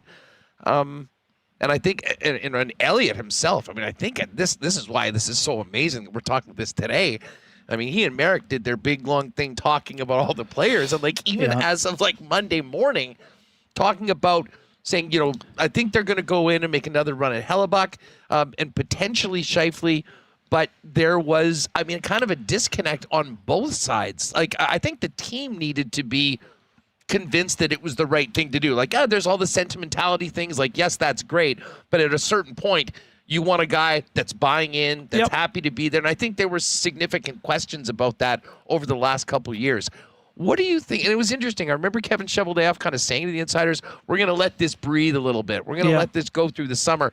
That obviously happened. I think there were probably some, I mean, I'd love to have heard what those conversations were, but how do you think they got from there to here, both Mark and his representation, but also the Jets? Because it certainly seems like they're very happy moving forward, and they have that sort of convincing. And it'd be interesting to see how much this has to do with, Adam Lowry being the new captain, Blake being gone, his spot, because we saw a little bit more of the early Mark Scheifele, and who wouldn't be pumped when you're signing a deal like that? But that's the guy that I think that they really need for this to be a good move for the team. For sure, Hassan. Yeah, I mean, sorry, I didn't answer the question last time, but 3 weeks ago, Mark Scheifele, in his first availability, he used a much more pleasant term than Steven Stamkos, but the message was the same. There have been barely any negotiations. And that caused a few of the spider senses to be tingling, Huss. So to go from there to 3 weeks down the road, a mammoth extension, obviously the talks got re-engaged. We know that Hellebuyck, his representatives, Ray Petkow and Kevin Cheveldayoff, I think have been basically trying to get something going since about August, and things kind of picked up in the last couple of weeks. But there's no doubt that in the last 3 weeks, Craig Oster and Kevin Cheveldayoff's time on the phone got a lot more frequent, and it really ramped up in the last stretch. I don't know where the idea for the matching contracts came from, but I like it. I think it's smart because now you don't have any, he's more important than me, and now you don't have any of that concern. Let me ask you this. What do you think? Okay, to me, there is so much significance of both of these players buying in and doing it at that same value.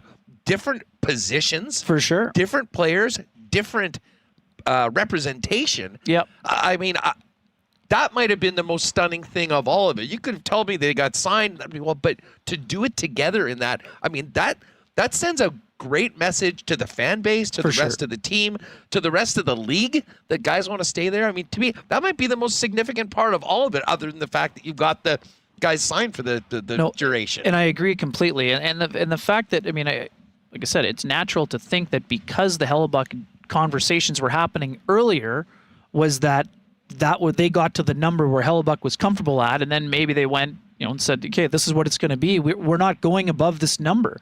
Right, Huss? I mean, I think I'd said to you about a month ago, I'm like, there were some whispers that Scheifele was looking for $9 or $10 million on the open market. So the fact that they landed on 8.5, I think it's a win for the player, obviously. Both players are getting a significant raise. Now, could you argue could have potentially made more in the open market? Argue all you want. It doesn't matter. There is no open market, and there won't be an open market. And these were not sign and trades. And I know that people are going crazy in the chat rooms, on our show, on your show. Oh, this just makes them easier to trade. Like, no, this is not a sign and trade. This is not sign and trade. This is to try to make these guys lifetime Jets. Could something odd happen and that doesn't happen? Sure. Anything can happen. But these moves were made to make them lifetime Jets. That the players had buy-in in itself. Hey, it's a dog-eat-dog world. And if I can make an extra $500,000 than you as a player, most often those guys are trying to get that extra $500,000. And that's just the way it goes.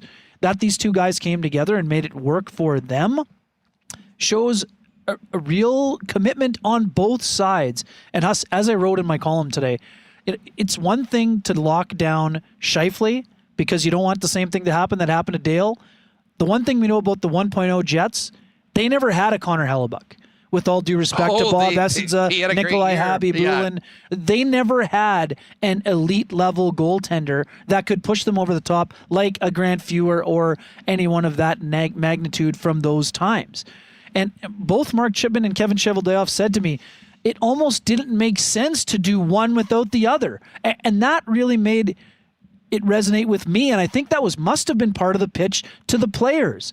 Because you're saying to Hellebuyck, great, we might be able to give you $10 million, but then we can't. How are we going to fill the first line center role? And if you have an elite goalie and you don't have a number one center, you can't win, right? This is simple. So the fact that both players were able to buy in from that made a ton of sense to me. And it's a two-way commitment. Let's make no mistake here. This is not just players cashing in. They are making a commitment to the Jets, and the Jets have made a massive commitment to them and showing the market. And make no mistake, they needed to show the marketplace that they were serious. It's hard to imagine a bigger way of showing your market that you're serious than locking down the two pending UFAs that had the two biggest question marks surrounding them going into the year. What do you think this? How do you think this resonates within that locker room? Oh man, I'll tell you right now. If you're, I couldn't get it out of Nino Niederreiter, but if you're Nino Niederreiter and you're Brendan Dillon and you're Dylan DeMello, you're like, sign me up. This is where I want to be, right?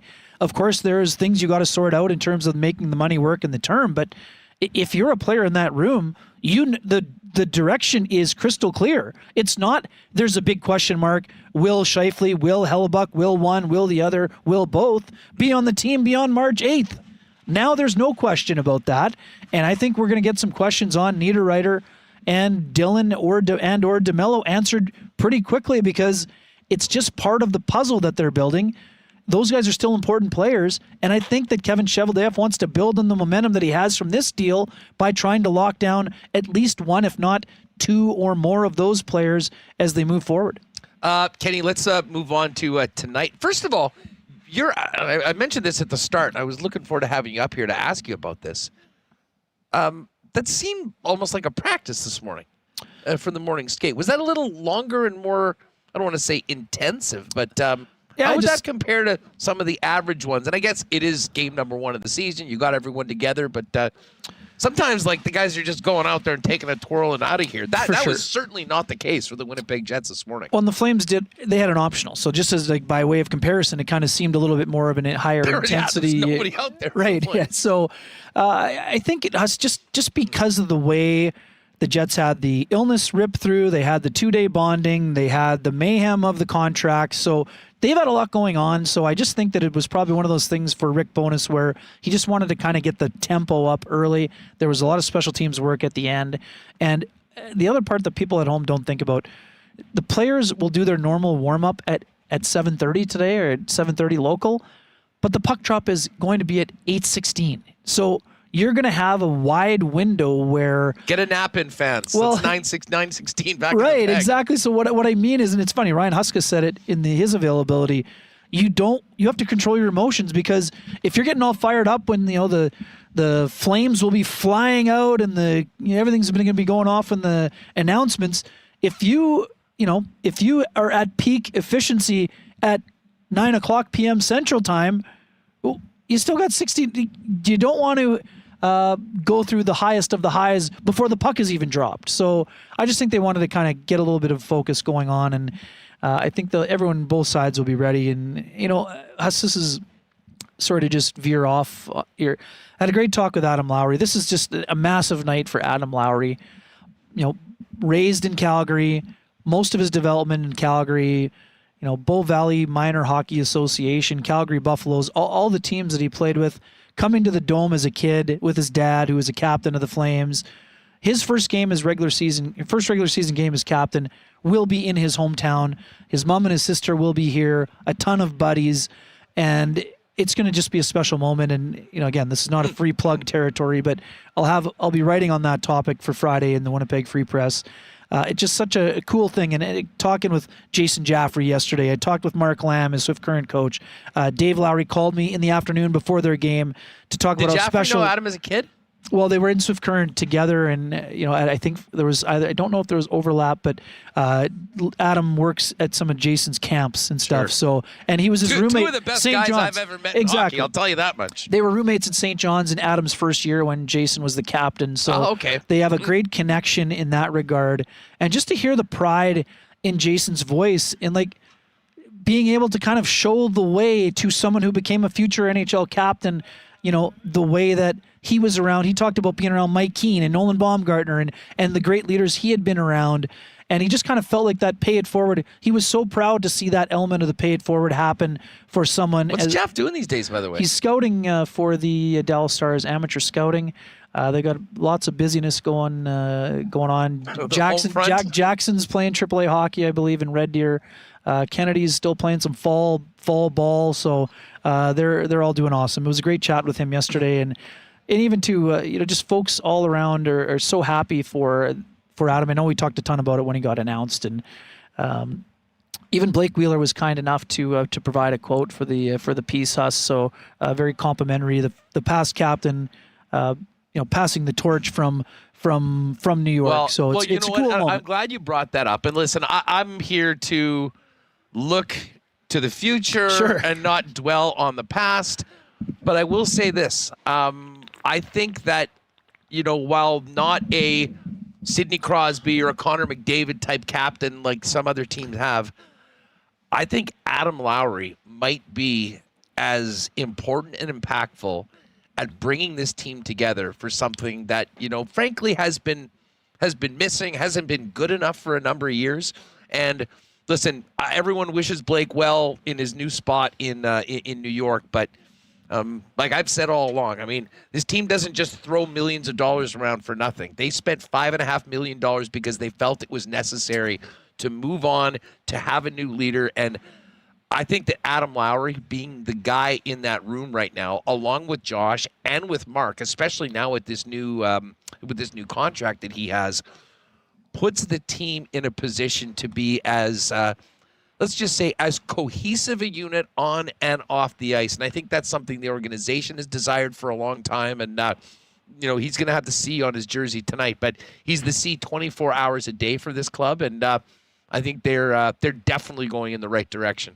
Yeah, and we talked about the parallels between the two teams, and just from talking both to media members and people who are around the Flames, and even some of the players today, just the demeanor around the team is so different. With they have a new coaching staff. There's sort of this enthusiasm around the team. It's the same for the Jets. Instead of there being kind of a cloud and question mark, now there's certainty and there's joy, and it just feels like the vibes. People have been bringing up the vibes, blah, blah, blah. Like, the vibes are way more 2017-18 than 2020 is how I would describe it, Huss. And that's good for the Winnipeg Jets, because I think once they start raising the level of expectation and getting back to, Adam talked this morning about the disappointment of their season ending in the first round, right?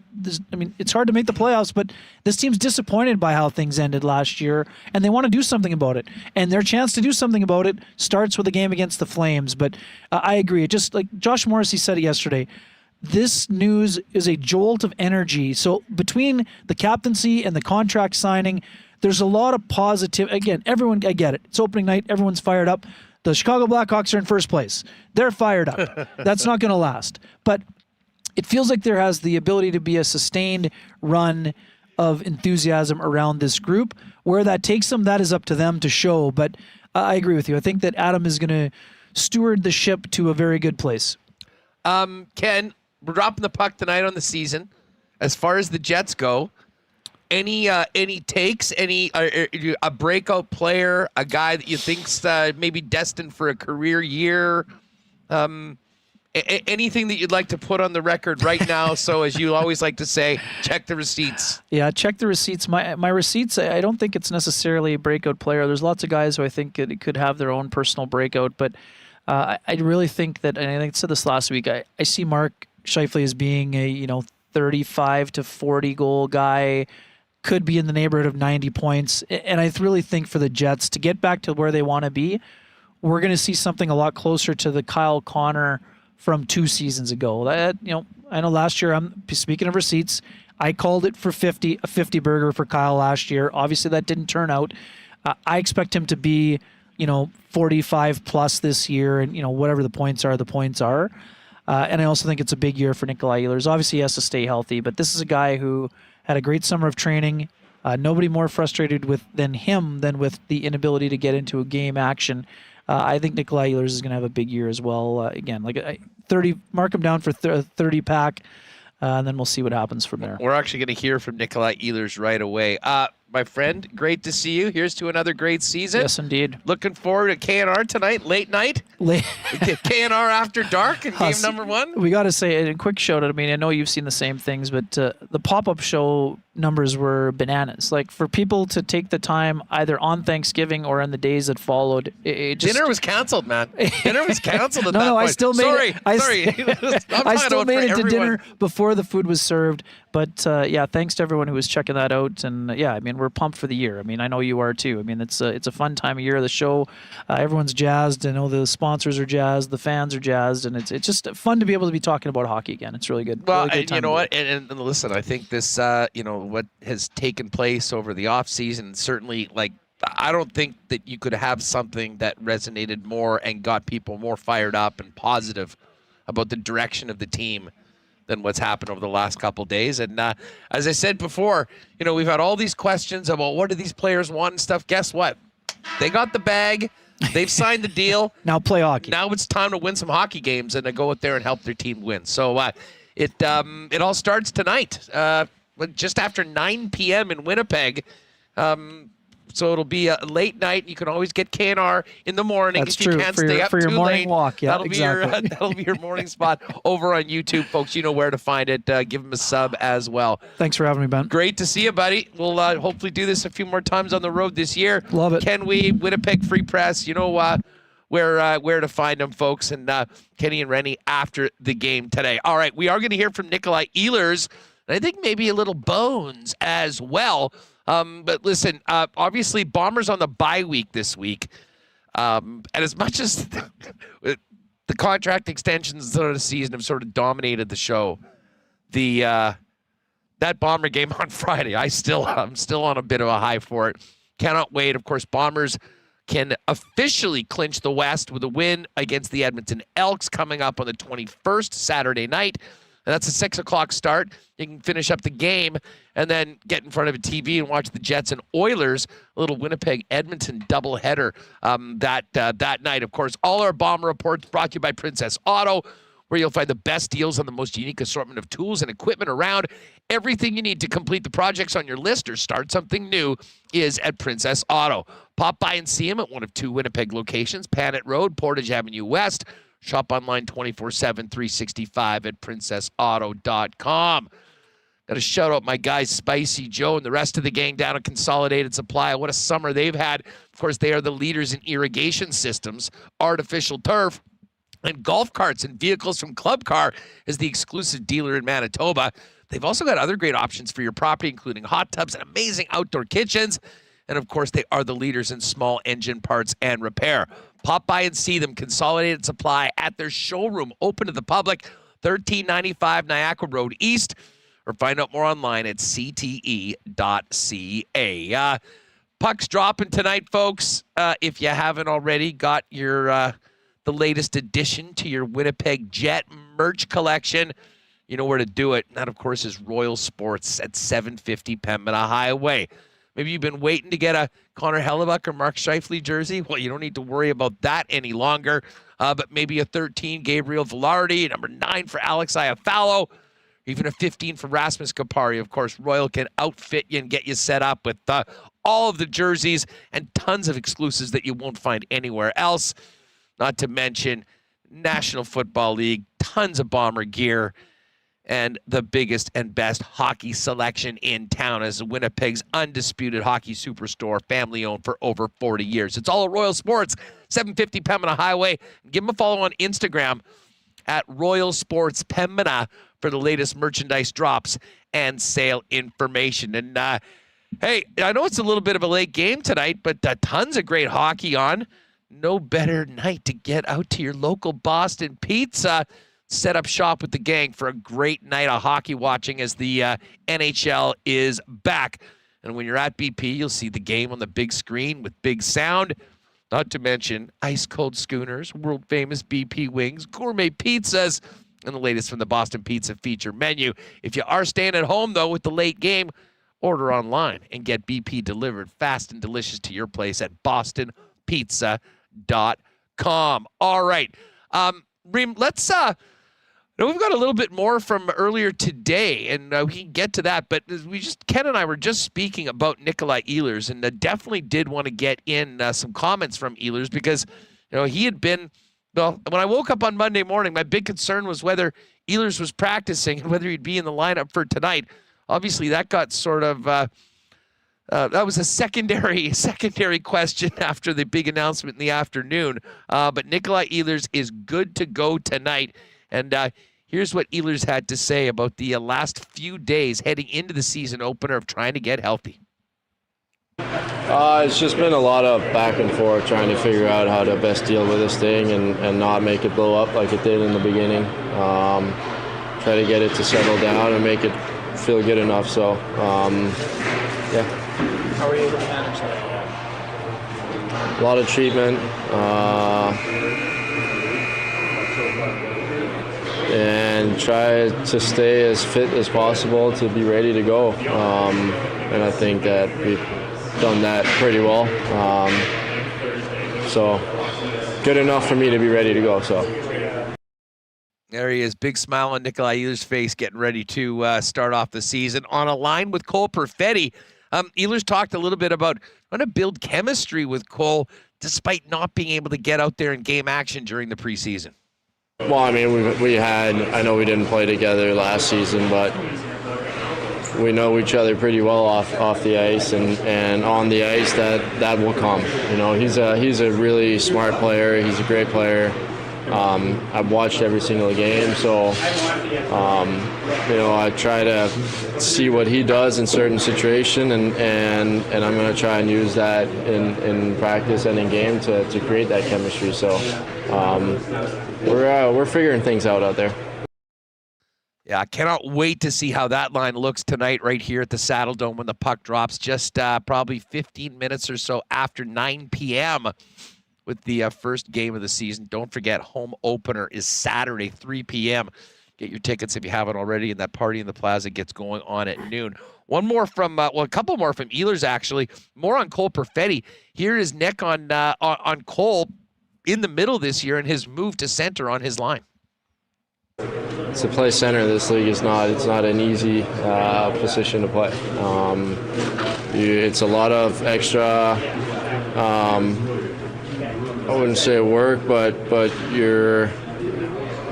when you play a full season at wing and now you got to play center again, you gotta change your game a little bit. But I think Nino and I are going to do our best to help him out as much as possible everywhere on the ice. So we're excited. We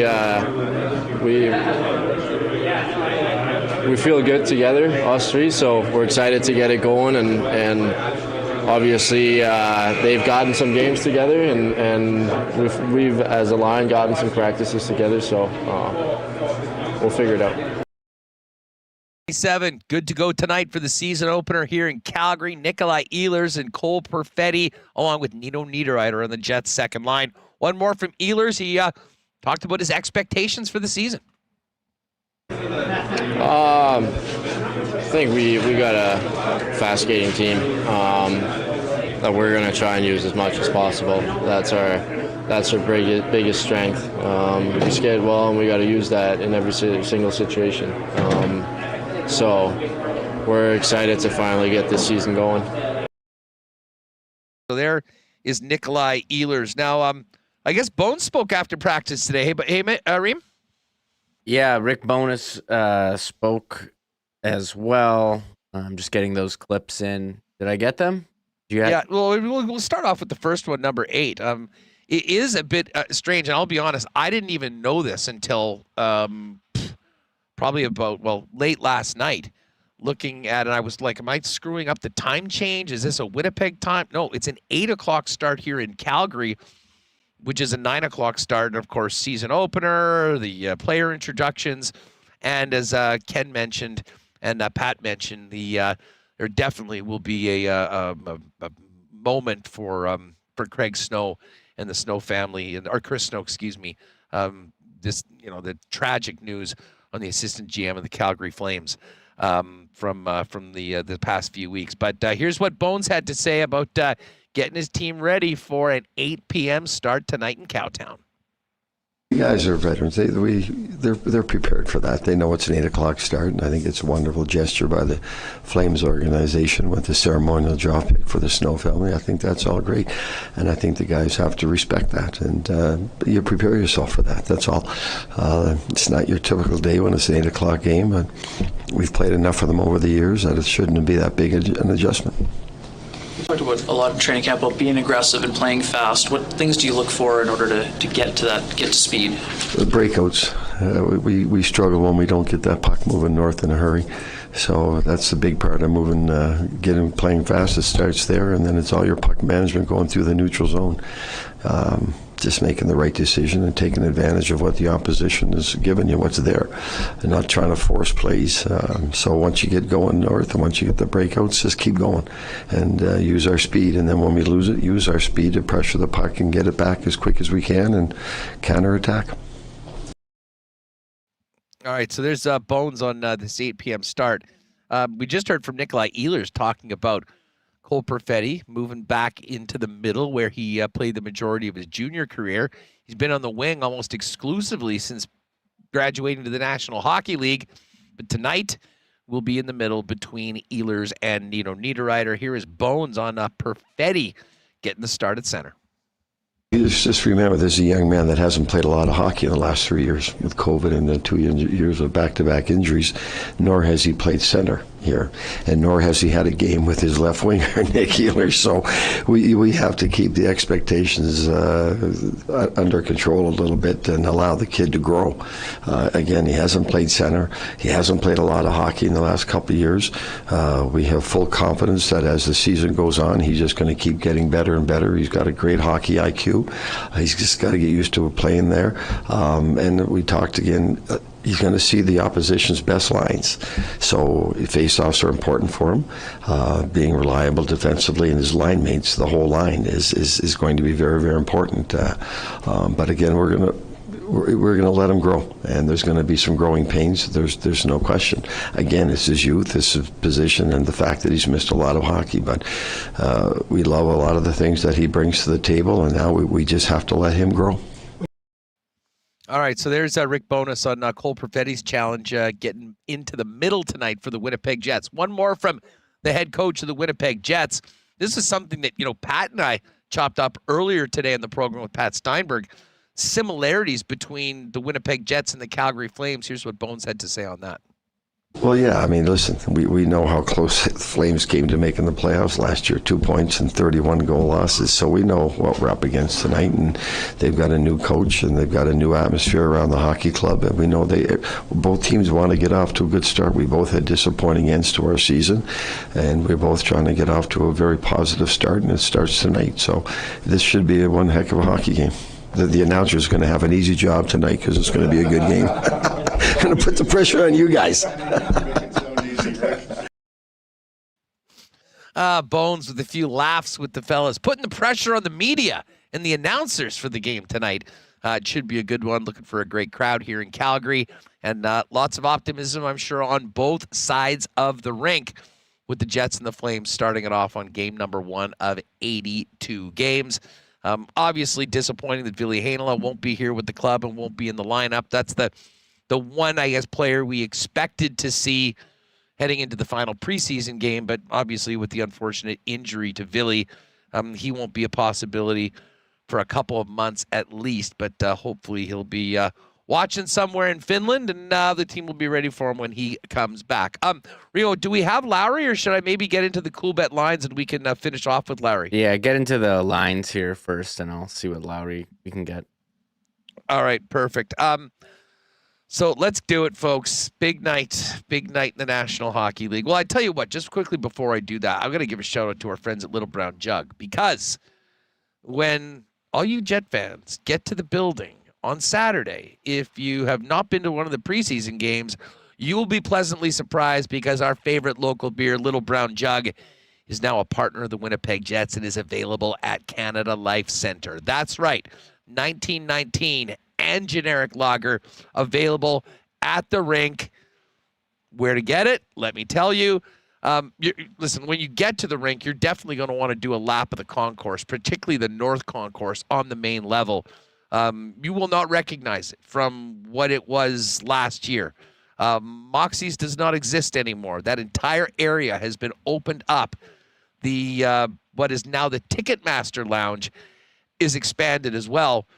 But Craft Beer Corner on the main level at the north end where you would remember Moxie's to be, and I know the YWG Burger is there, I believe, the 204 Burrito. But listen, that's where you want to go. But also on the south end of the main level, you can also pick up Little Brown Jug. And for you folks in the 300s, Craft Beer Corner is in the corner bar outside section 310, which is just a hop, skip, and a jump from the WST section 316 and 317 and the corner bar there where we'll be getting together before next Tuesday's game. Of course, you can get the great taste of Little Brown Jug wherever they sell great beer, but definitely the best place to do is to pop down and see him at the Brewery and Tap Room on William Avenue. And hey, I got to give a big shout out to Nick and Nikki DQ as well. We hit 10K subs on Friday, and it made me even more thankful for the folks that have been with us since day one before we even did a show. And Nick and Nikki have been there since episode number 1 of Winnipeg Sports Talk, and probably one of the most popular sponsors for our fans or our viewers and listeners to support. Because of how damn good it is. 4 DQ locations for Nick and Nikki. DQ Northgate, DQ Polo Park, DQ St. Anne's, and the DQ in Niverville. And congrats to them on the new Pita Pit out in Niverville. Pita Pit's so good, healthy, fast, delicious. You can pop by and see them in Niverville. And if you are looking for catering from Pita Pit, hit them up on X at Pita Pit Niverville. All right, let's get to these Coolbet lines for tonight, because we got a big night in the National Hockey League. We started off with the early games, and we're going to see the Montreal Canadiens and the Toronto Maple Leafs going at it. I don't know why my odds aren't popping up right now. The Leafs a big favorite on the Habs, not too surprising. We're going to get a chance to see the Ottawa Senators as well. Ottawa, a plus 150 underdog at Carolina, who comes in as a pretty significant favorite at minus 176. I think Ottawa is going to be a real fun team to watch this year. First place in the league, that's the Chicago Blackhawks. What? Yep, they beat Pittsburgh last night. Long odds tonight, though, against a very different-looking Boston Bruins team that we last saw on the ice in Game 7 against the Florida Panthers.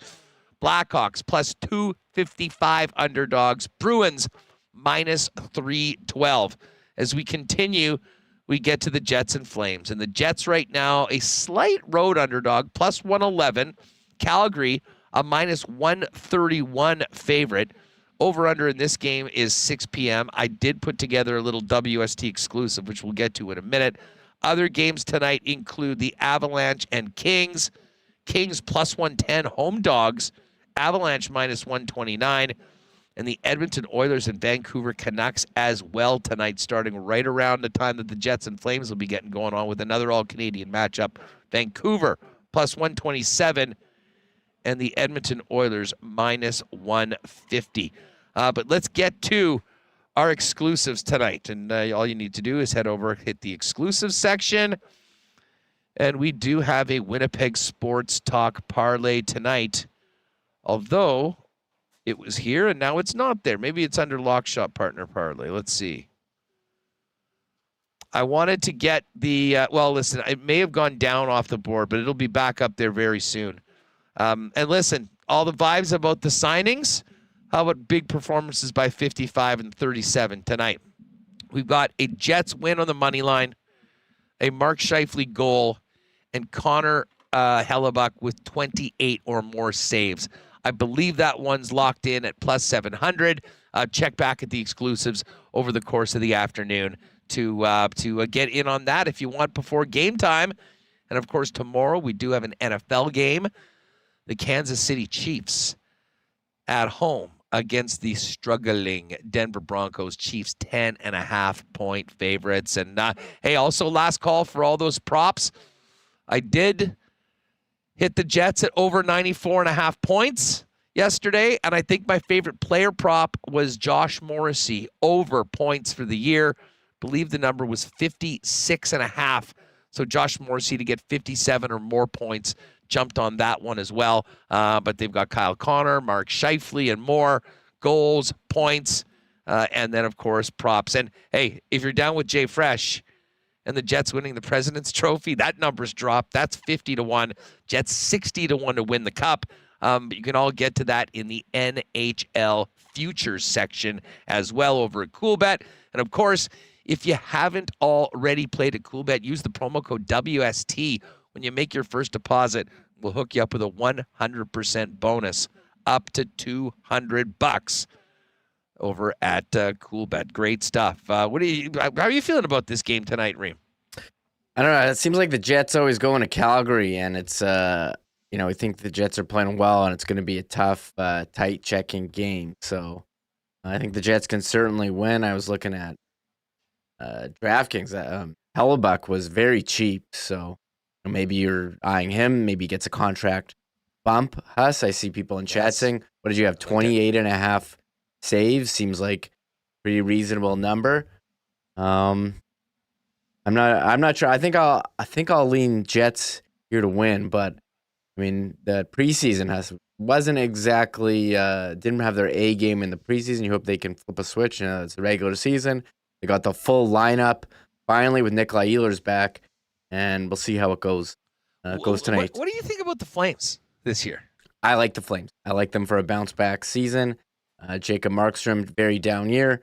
Jonathan Huberdeau, I'm looking at the overs on him. I think he certainly had an adjustment, just over, mentally with the trade. You get the big contract, but I think you're in an unfamiliar place. He's playing on up and down the lineup. He did not mesh with Daryl Sutter. I think he said that he feels a lot better this year, more comfortable. I mean, Nazem Kadri too. I mean, when you have all this turnover, Huss, it's not fantasy hockey where you just plug a guy in and he can get off and running. You come in, there's certainly adjustments with players, with fitting in. That's two big moves for everyone. Losing Gaudreau and Tkachuk, bringing in Kadri and Huberdeau. I think they'll be more adjusted this season. So I think the Flames are going to compete for a playoff spot. That's why when he did the WST pack, I said I want the Flames. I think they're going to be fighting for that wild card. I think the Flames are going to be a good team. Markstrom, he's kind of, every second year he has a good year. I think 2 years ago he was like one of the best goalies in the league. Last year he was certainly not. And I think the Flames are going to have a bounce back. It's funny. You look at, Markstrom 2 years ago, 922 save percentage. The year before, 904. The year before that, 918. Last year he was 892 save percentage. You like to see him get up a bit more. So I'm looking forward to seeing Calgary this year. Although you look at their lineup, I think it's more of a balanced lineup. There's not that star power that they had with Gaudreau and Tkachuk. Well, yeah, and I mean that line 2 years ago was the best line in hockey, and it wasn't even close. You had career years for all three players, Lindholm, Tkachuk, and Gaudreau. Unfortunately for Calgary, Tkachuk and Gaudreau were gone. And now the big question is, what the future holds for Lindholm. But here are the lines, as you can see on the screen. Huberdeau, who's going to be playing the first game of his $10.5 million per season extension with Calgary, along with Dylan Dubé and Elias Lindholm. The newcomer, Yegor Sharangovich, getting second line opportunity with Naz Kadri and Coronado. New captain, Michael Backlund, playing with Mangiapane and Blake Coleman. And then Ruzicka, Grieg, and Dewar, the fourth line. Great top pairing for Calgary. Rasmus Andersson, for my money, one of the best and most underrated defensemen in the league, playing with Noah Hanifin, Zadorov and Mackenzie Weegar, and Osterley, along with Chris Tanev, and, of course, Markstrom in the net. And as far as the Jets lines go, as expected, Mark Scheifele, Gabriel Velarde, and Kyle Connor will be the scoring line number one. Number two, as we mentioned, Perfetti with Ehlers and Niederreiter.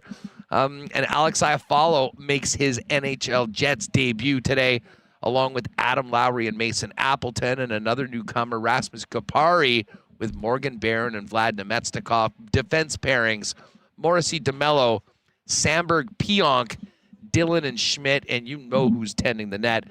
Of course, the rock of the Winnipeg Jets, Connor Hellebuyck, getting the start tonight for Winnipeg.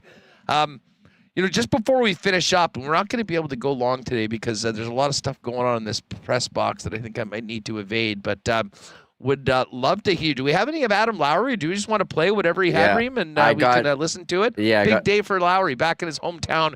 And as Ken mentioned, his first day as the captain of the Winnipeg Jets. Yeah, Adam Lowry, first game as captain, wearing the C in his hometown, Calgary. And I didn't ask him about that, but they did ask him about tonight's matchup versus the Calgary Flames. And here's Lowry.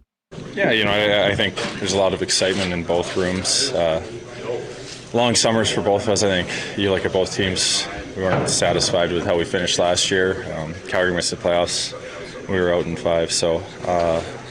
I think there's a lot of anticipation. Everyone wants to get underway. You get through the preseason, and this is what you train all summer for, is to be ready for game 1 and opening night. And we're excited. We've added a lot of new pieces to our team, and just trying to integrate them in and hit their ground running. I think everyone wants to get off to a fast start and feeling good about their game and kind of get to their game the quickest. So. We're really looking forward to opening night. All right, so there's Adam Lowry on opening night. And, there is a lot of continuity in the lineup, although, as I mentioned earlier with Paterson, if you go back to March 1st, like before the trade deadline, 5 of the Jet 12 forwards were not in that lineup right now. You got the 3 guys coming over from the Kings in the PLD trade. Let's not forget about Nito Niederreiter and Vlad Nemetsnikov. That being said, there is still quite a bit of continuity in the lineup, and that's going to continue with the re-signings of Mark Scheifele and Connor Hellebuyck. Here's Lowry on continuing to move forward with the group. Yeah, I think it really helps when you have a lot of the same people returning, and it really helps to integrate the few new guys that you do get. And I think being able to have Helly and Scheif sign long term, and it takes those questions away from us right off the bat. And anytime you have one of the best goalies in the world, you go into the year real confident in your team. And I think this year, with the guys we've added, we have a lot of depth up front. We're really excited about that, and we really like our back end. They've got a good complement of size and skill and puck moving ability. So having the core here, it helps, integrating those new guys, bringing them in, getting them on the same page. I think, with a year under our belt, under Bones, and knowing the systems, knowing his expectations, it certainly helps. All right, there's Adam Lowry, and one more from the captain. He talked about Cole Perfetti moving to center and how important Cole's going to be for the Winnipeg Jets this year. The second year can be a little tough sometimes because people know who you are. Yeah, I think he's such a smart player that I kind of use that attribute. It's going to be a change, certainly. I think there's going to be an adjustment period for him moving from the wing to the center. A little more added responsibility, certainly, but we look at kind of the plays he can make in practice, the pace he plays with. He's going to continue getting faster. He's going to continue getting stronger, and we're really excited about the potential that he has. And I think it's important that the other centermen, the other older guys in the room, kind of monitor and manage those ebbs and flows. Obviously, there's going to be highs and lows through the season. There's going to be stretches where he doesn't necessarily love his game, but it's about reminding him of what makes him such a great player, what makes him such a great teammate, and trying to kind of help him get that consistency right off the bat, because he's going to be such a huge part of our team. All right, there's the captain, Adam Lowry of the Winnipeg Jets, who are dropping the puck just after around 9:15 p.m. Winnipeg time to get this season going. I guess one more thing that we've got to do right now is a why not question of the day. And, as we finish up this program going into the home opener, I think there's only one question to throw out to Jet fans. Will the Winnipeg Jets make the playoffs? It's a very simple yes or no. Let us know in the why not question of the day, brought to you by our friends at Not Autocorp at Waverly and McGillivray. Let us know, yes or no.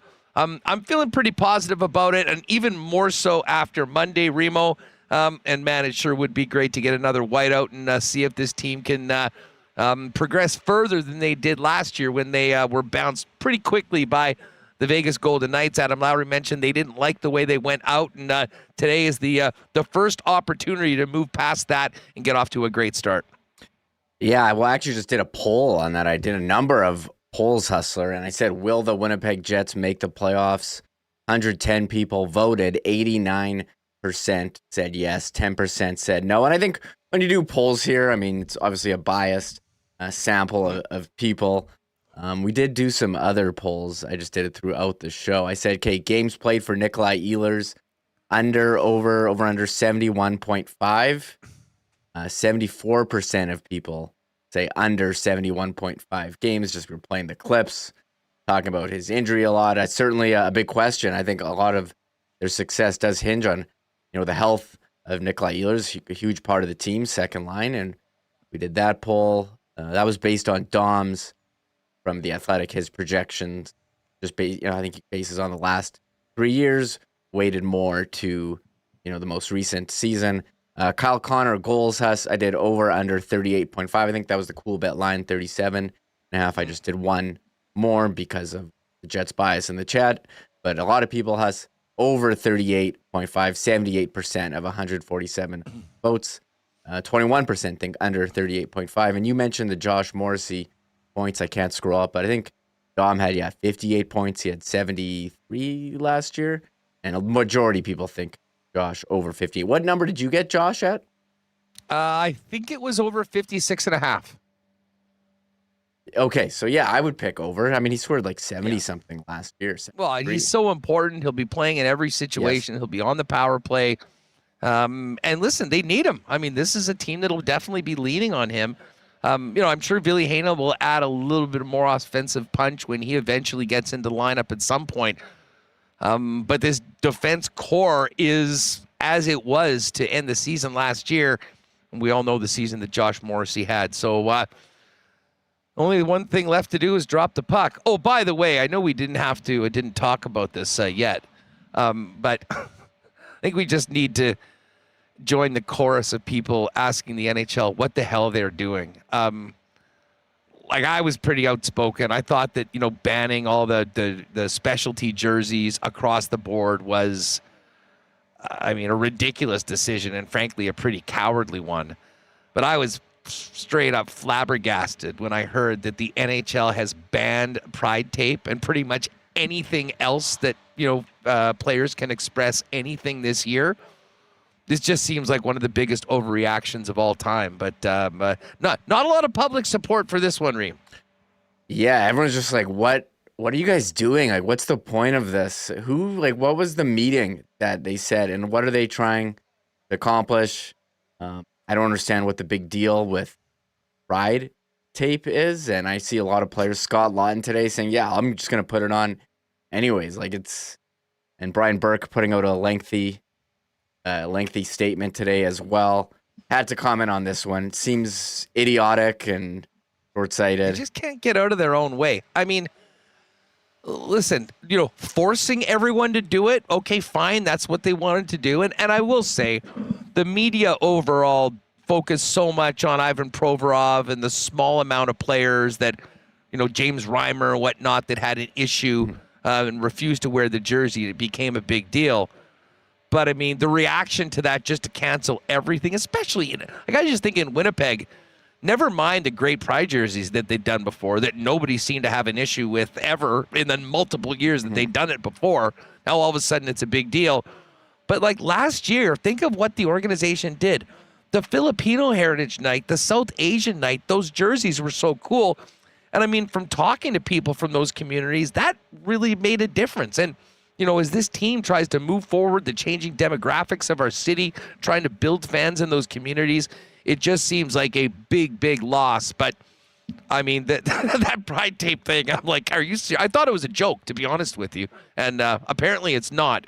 So shout out to any of the NHLers who will kind of find a way one way or the other. Rasmus Anderson, was quite outspoken about that yesterday. And I know we focus on about, such a small percentage of guys that for whatever reason have issues with, equal treatment and welcoming in people of different sexual orientations. But it just seems like it's gone way over to the other side, and not a lot of good PR for the National Hockey League. That being said, it's game time tonight. We'll be getting ready for the Winnipeg Jets and Calgary Flames right here at the Saddle Dome. Reno, do you want to show people why we've been using this background today? So a lot of people are like, oh, is Huss really there? It's like, pretty clearly picture background. A lot of comments in chat about the Zamboni that hasn't moved or the Jumbotron that hasn't changed. But like you come in and like you're at like a tent at like Folk Fest or something. Like I don't know where you are, but here's the. I am in the press box. I am in the press box. This is but so because bizarre. of this building, there it is. Yeah, Remis described it as a FEMA tent earlier, which like what is I that? got a good kick out of it. But because there's fans and everything behind here, this is a relatively compact building. Actually, here we'll give you a live look just to show you folks. Oh, cool. Oh, so you're we are here. Here we are. There's the Zamboni getting ready for the game. We've got I think some light things that light up on the seats as well. But this is where Pat and Derek Wills is going to be doing the call tonight for the Flames broadcast. So shout out to Steinberg for helping me out with the internet and all this stuff. So there you have it. Yeah. Live from the Saddle Dome, just to let you know that we're legit here. Oh, and I got to say a quick hello to a bunch of Jet fans that said hi to me on the flight yesterday to Calgary, especially Cynthia Betancourt, who's a regular in chat. She was all fired up to get out here, and I know she's actually on some work stuff, but very nice talking to her and everybody that said hi. Was great to meet you all, and there'll be a few Jets jerseys in this one tonight. Really looking forward to it. It's a kind of a quick whirlwind getting here last night and being out early tomorrow to try to get back in time for the show, but did not want to miss this one. Game 1 of the season, the debut of Balharry, Iafallo, Kupari, Adam Lowry's first game as the captain of the Winnipeg Jets, and of course the first game after the massive contract extensions that will likely keep Connor Hellebuck and Mark Scheifele as Winnipeg Jets for life. Only one thing left to do, folks, is drop the puck, although you might need a nap, so make sure you can stay up late for the game. You're certainly not going to want to miss this one. Remo, great stuff back on your end there. I will look forward to seeing you tomorrow. Fingers crossed there's no delays on my flight, and I'm back in time for the start of the show. We'll see how that goes. But in the meantime, folks, enjoy this one tonight. Exciting way to start it off, and then get ready to get there on Saturday afternoon. Florida Panthers, 3 p.m. And then, of course, our first game, the WST section. Cannot wait. Next Tuesday, P.L. Dubois and the LA Kings coming to town, and WST taking over the bar at the 316 and 317 before the game. Hit the link in the description. If you've been thinking about it, jump on, grab one of the remaining seats. And, of course, if you're listening to the podcast, you can click that at winnipegsports.com. We've got a link. Thanks to all of our sponsors that make this show happen each and every day. Couldn't do it without you. Thanks to everyone that joined us live on YouTube, everyone listening to the podcast. Here's to a great season on Winnipeg Sports Talk, and here's to a great season for the Winnipeg Jets. Thanks for being with us, everyone. Enjoy the game. We'll see you tomorrow back in the Peg to break it all down and get ready for the home opener on Saturday. Oh, my God! Oh! Shut it down! Let's go home! Thanks for tuning in to Winnipeg Sports Talk Daily. Make sure to subscribe on YouTube and your favorite podcast feed at winnipegsportstalk.com.